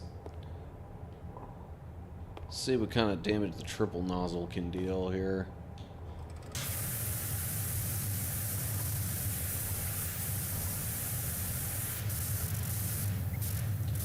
Anyway, I feel like these days comedy is a lost art. It was good when people knew how to take a joke. Yeah.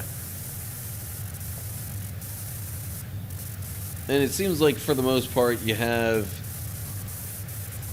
sort of two extremes to comedy. Either it's people that are just so, like, over-the-top raunchy that it can easily get uncomfortable. Or you have people that are, like, so squeaky clean that it's like,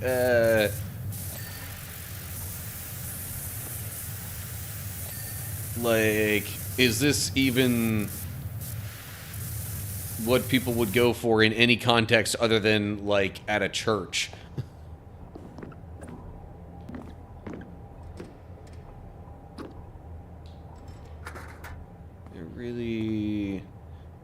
I really wish that once I picked up the ladder, I could set it down somewhere besides, you know, actually having it in active use. Oh well.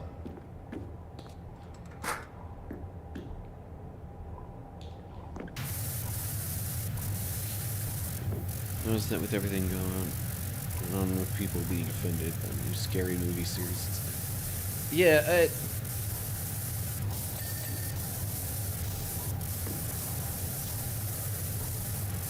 I think, and that's something I also kind of don't understand. Like, when people do things and watch things, whatever, just because it's popular or whatever, or even just because it's new. Like, I think a lot of the people that would complain about something like Scary Movie, for the reasons that there seem to be complaints, are just like they didn't even, like, they probably at least didn't even know what they were getting themselves into.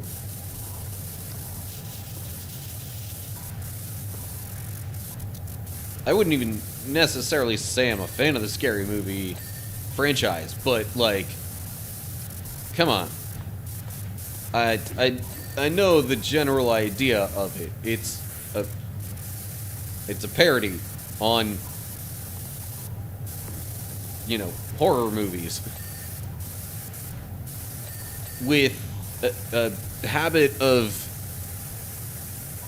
getting a little bit edgy with the comedy.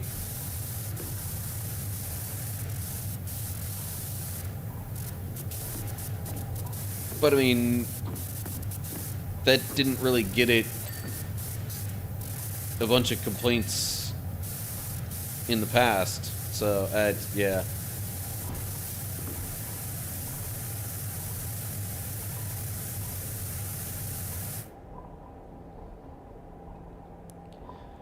Okay.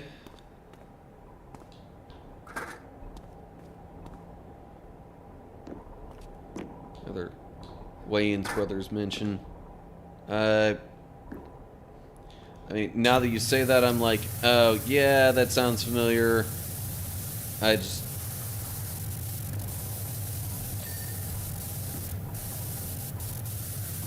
don't really... I don't know.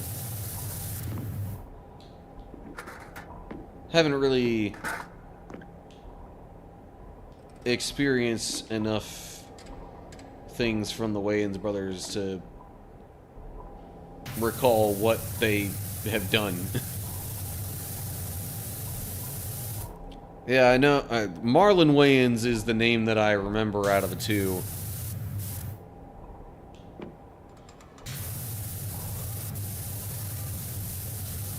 Not as sure about the other one. And as far as White Chicks, again, I think I saw a little bit of it. There's quite a few movies I've seen just random little bits of, whether it's like, you know, I don't know, visiting a friend or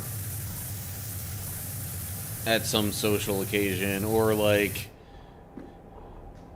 maybe even sometimes if I've stayed at a hotel by myself and just flipped through some TV channels and stuff.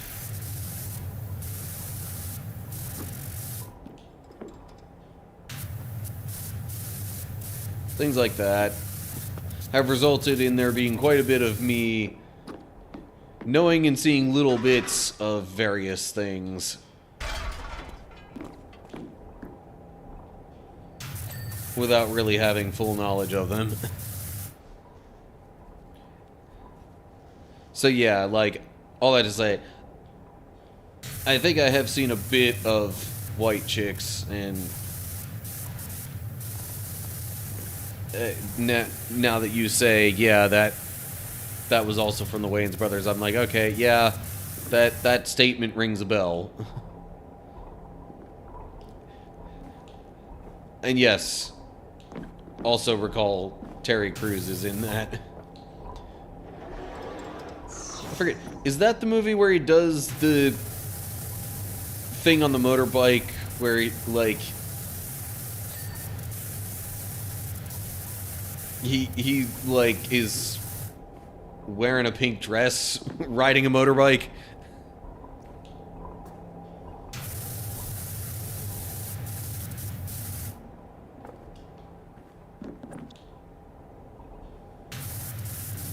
And no, I'm not just saying that because the movie title is called White Chicks. I think it, like... Although I will say, like, if there's any movie that I would guess that that scene is in without knowing for sure, it would be that one.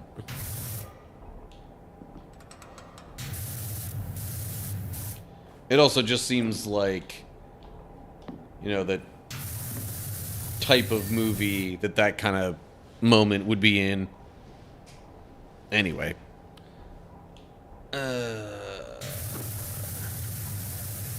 Still only at 97% clean. It's about the two Wayans brothers disguise themselves as two young... Yeah. Terry Crews is obsessed with one of them in there. Okay. So then what is the movie that has that scene with Terry Crews?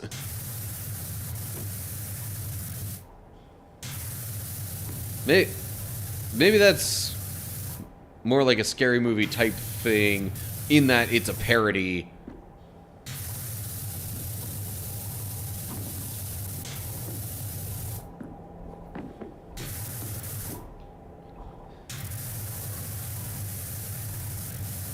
It's almost like he fills in as a stunt double.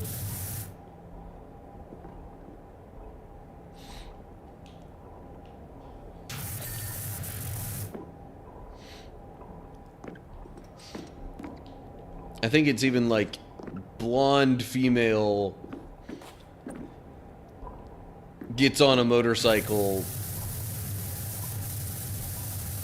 but then is about to do something crazy, and you see it cut to obvious Terry Crews, where,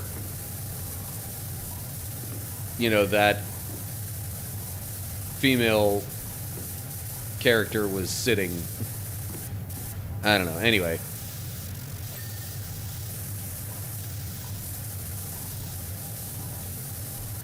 I think I've even seen people share that little clip on various social media.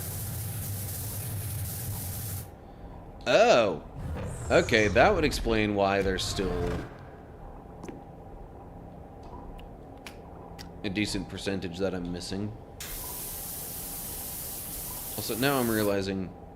Was I using the 40-degree nozzle earlier on? Maybe not. I don't know.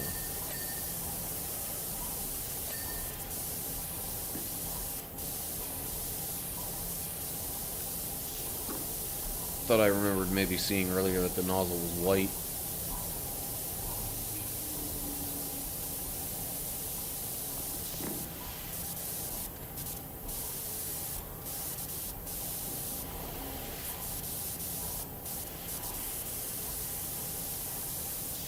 But at the same time, I don't recall seeing the angle being wide enough for that.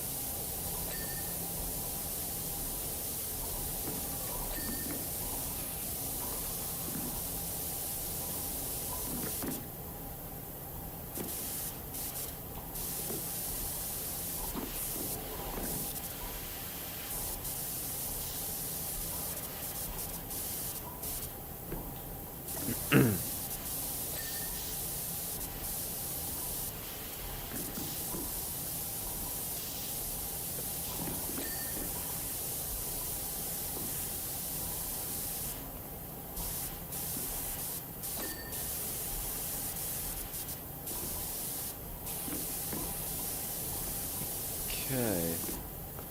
Seems like I got everything that is part of that assembly there.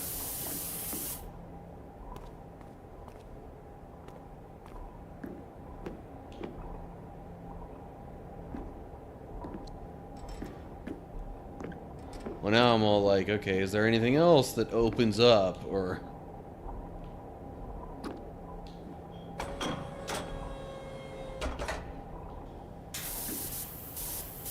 There are two...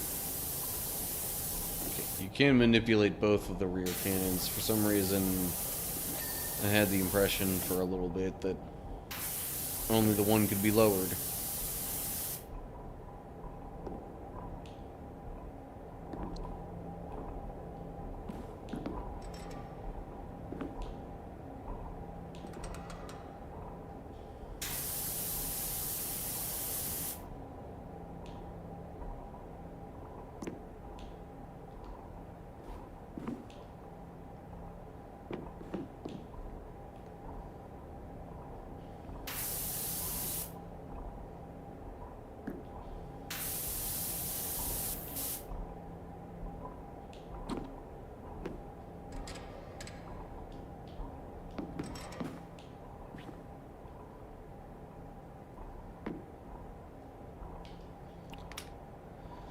Okay.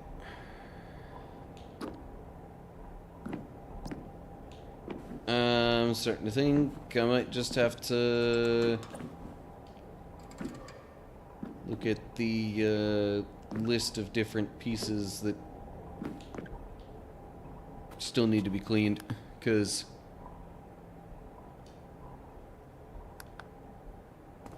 having trouble finding things now. Or having trouble just finding dirt now, in general.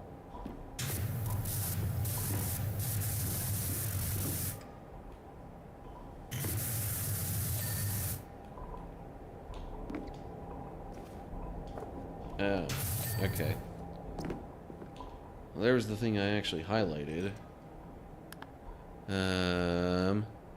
Tank buster vents.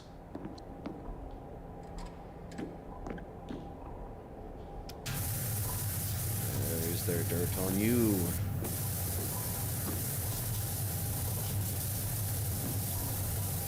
I would not be surprised at all if it's on the top.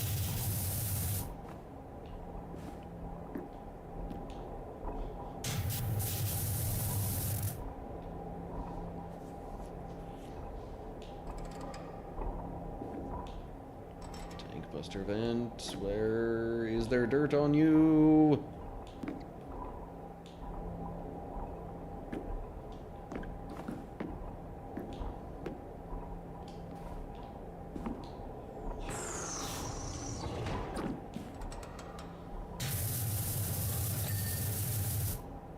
Okay. Tank buster vent is now clean.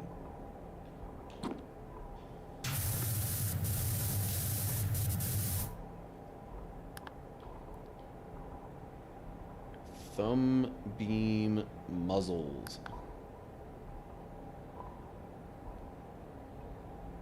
Oh, jeez. Ads are coming in soon. Which means it's gonna be about time to wrap this up. I mean, I think I'm close enough to finishing this job that I can finish this before I end the stream.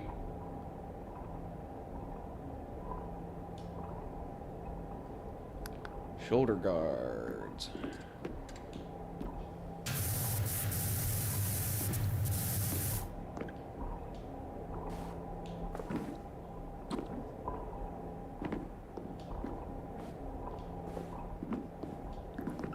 Okay, where be dirt on shoulder guards? Is it seriously just that one tiny little spot that's like on the inside of the shoulder guard?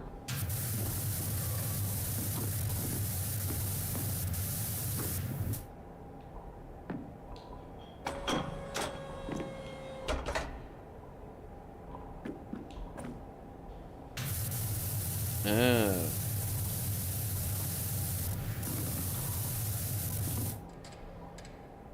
That's why. Okay. Palm flamethrowers. Well, that one seems to be fine, so that must mean this one isn't clean. There we go. Base side panels. Base side plate.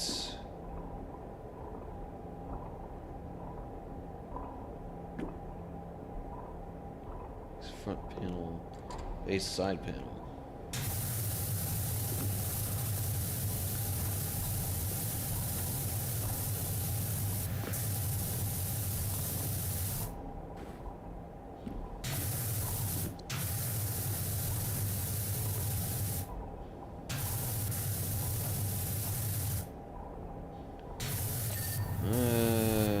I got a ding on a side plate there.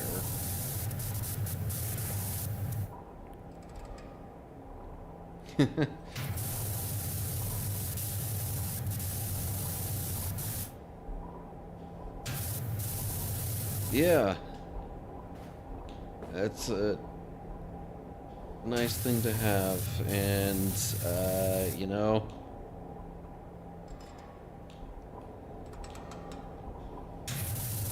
it kind of works out.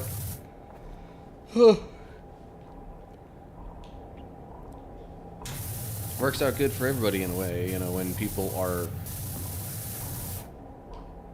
willing and able to subscribe to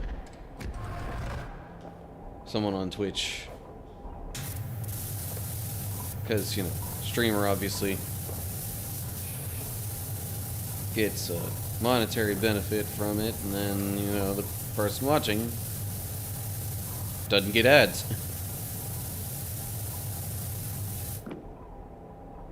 Alright, I'm gonna have to have the game highlight this stuff for me, because I can't even tell which plate has dirt still. This one. Where? How?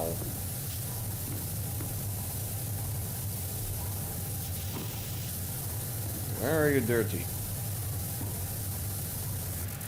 What's dirty?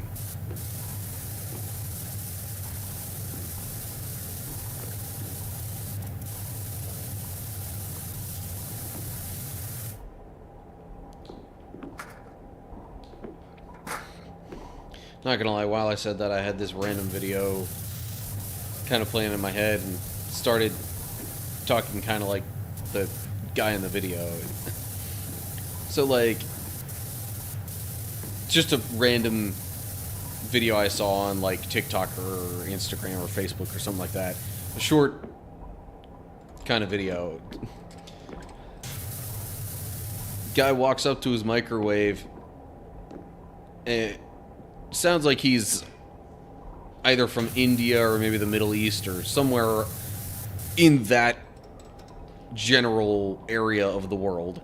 And anyway, so dude walks up to his microwave. Stuff is burning in there. Opens up the microwave and he just goes like, "Why are you burning?" Looks at food. Food isn't burning. So then he goes, "What burning?" Looks closer inside the microwave, and literally the top of the microwave itself is on fire. And then, I'll use a slightly different word here, but he says that and he goes like, "The roof's burning. What the heck?" And just, for some reason, his accent and delivery for that are, I don't know. I find it kind of funny.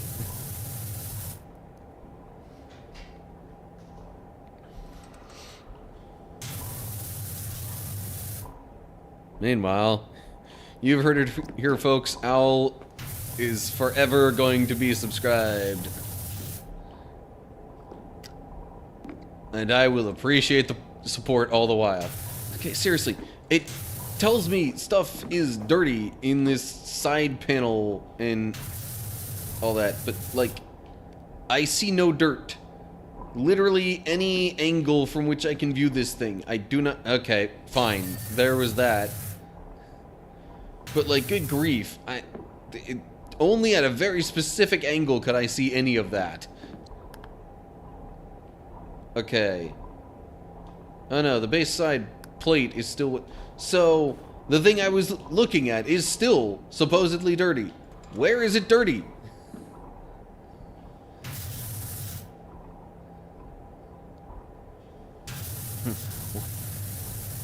Again, I go, "Where are you dirty? What dirty?" I can't even see what's dirty to be like, "Oh, that's dirty. What the heck?"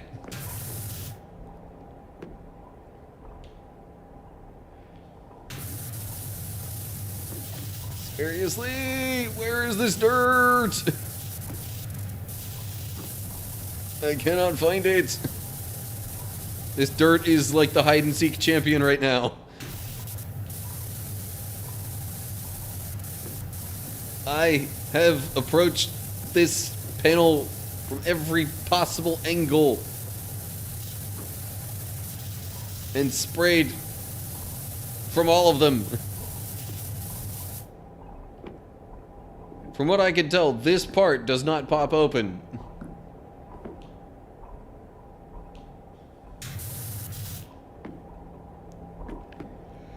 The back doesn't open. The sides don't open. I mean, there's the front here that I could close and see if that has any effect on it, but I figured this is far enough back that it probably doesn't. Yes, it should be this specific plate. That's why it is highlighted and glowing like that.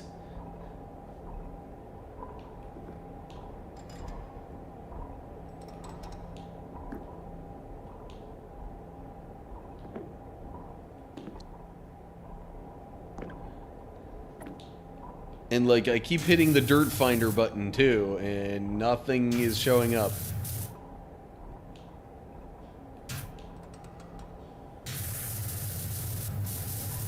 I don't get it.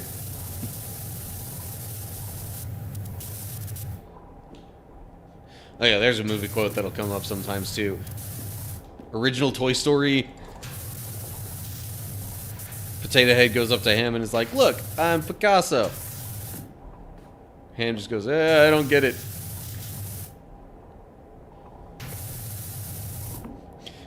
Sometimes when I'm not sure what's going on, I'll quote the I don't get it part. Other times when people, like, don't get a reference that I'm making, you know, and they're a friend or whatever, just to pull out a reference and be kind of funny, I'll quote the next line where Potato Head goes like, "You uncultured swine!"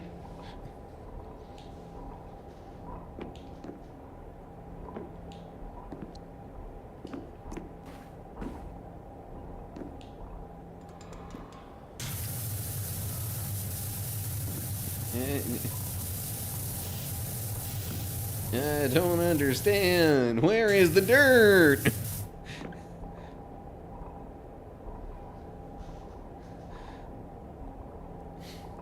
Close to a...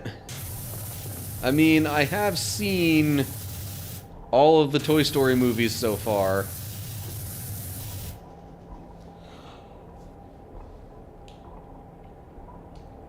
I thought I could have easily stopped at 3. Kinda even 2, but... I mean, really, it could have stopped after the first one. Like... I think number 4 is where I would maybe start to say it's a bit of a stretch to any extent.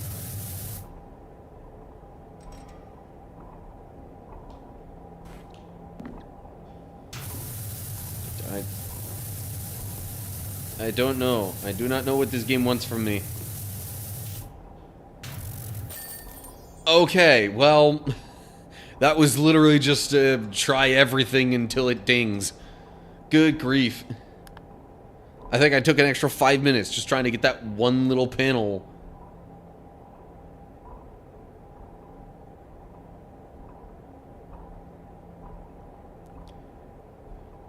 And for that I get 150 in-game dollars. And that concludes all of the Final Fantasy VII DLC for PowerWash Simulator. Okay. I've been told at some point Andy gives his toys away. That's in the third one, actually. I think that would have been the best place to end. Yeah, like, and as it seems to be with a lot of trilogies that then go on to have more in the series, it's like, yeah, you really could have stopped at number 3. But then the 4th one carries on with the toy's new owner as, well, the backdrop, I guess, for their, for their adventure, or whatever you want to call it. Okay, well, I think he should have given them to his sister. I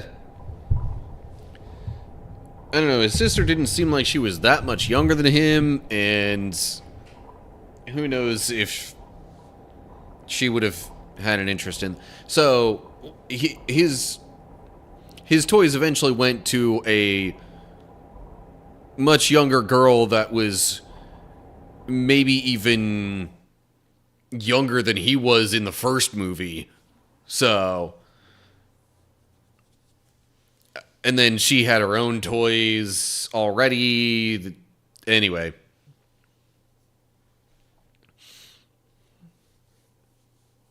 But yeah, still think it definitely could have stopped. But now they're making a 5th one, and apparently they're gonna bring in like a, tablet, or maybe even more of like a leapfrog pad type thing.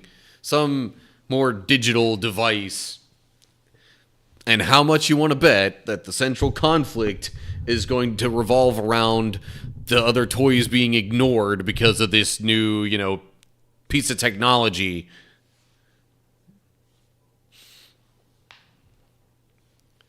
Because, what else are they going to talk about? Why else would anybody introduce a piece of technology into a movie series about other toys? As if that hasn't already been done. Or at least the idea has not been overly discussed for the past decade or more. Probably even 2 decades. Anywho, I digress. Okay. So, guess it's time to maybe lay out the plan for the week. Or upcoming weeks. So tomorrow, early afternoon, considering the kids are spending too much time staring at screens. I mean, yes, it is a problem. I feel like it's a bit... I feel like it's discussed a bit too much, though. Like, some people talk about it ad nauseum, almost as if it's just some inescapable thing that we've never had any control over since the creation of these technologies. Whereas, if parents would parent better, and, people would actually just, put more effort into doing other things, I don't think it would be so prevalent. Anyway.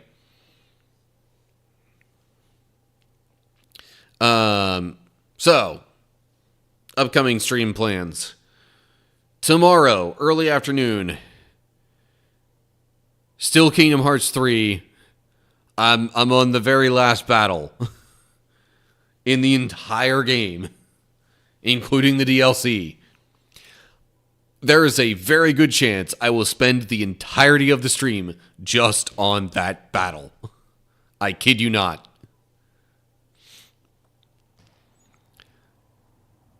Even the first time playing on standard, when I was just learning the battle and the different moves and how to avoid them and all that kind of stuff, it took me, I think, upwards of 4 hours to finally actually beat it. And that was on standard. Now I'm playing on proud mode, which is harder. Anywho. So that's tomorrow. Then yeah, next Thursday will be continuation of Job Bible study and not Slay the Spire 2. I have not bought Slay the Spire 2. I'm guessing you meant the first one. But yeah, either Slay the Spire if I'm not in the middle of a run, I guess maybe, or if I am in the middle of a run that I don't want to interrupt, it'll be Hades. And then a week from tomorrow will be more Borderlands 4. Specifically, I'm finally going to take some time to do some of the side quests in Borderlands 4. I've basically been ignoring those the entire playthrough. So, yeah, it's about time. Especially because I've encountered a number of enemies in the more recent story missions that have been, like, dangerously strong relative to my level. So, yeah. And I'm sure the following Thursday, given that it's the first week of April, if my... yeah, it should definitely be the first week of April. 2 weeks from today. So, yeah. That'll be continuation of Job Bible study. But also, I will probably be playing Gems of War. As I do pretty much always the first week of any month. Alrighty. I was just looking at people to possibly send the raid to, and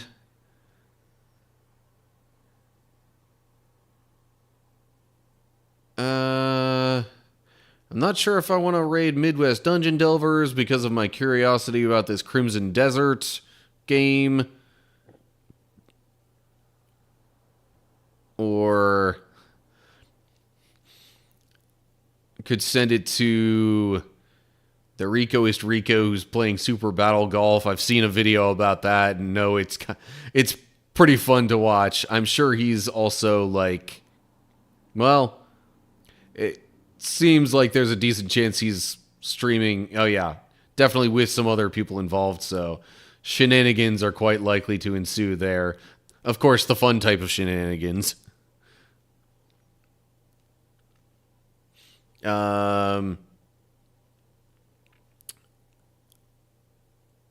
Whether or not it is true, it feels like it has been longer since I have raided Rico. So I think I'll send it there. Hold up. Chronicle of the Stars. Streaming Final Fantasy XIV online. Has also been a bit... Oh, and she's playing with Aki and Fam. Interesting. Okay, you know what? It didn't take much, but you convinced me. Yeah, I know.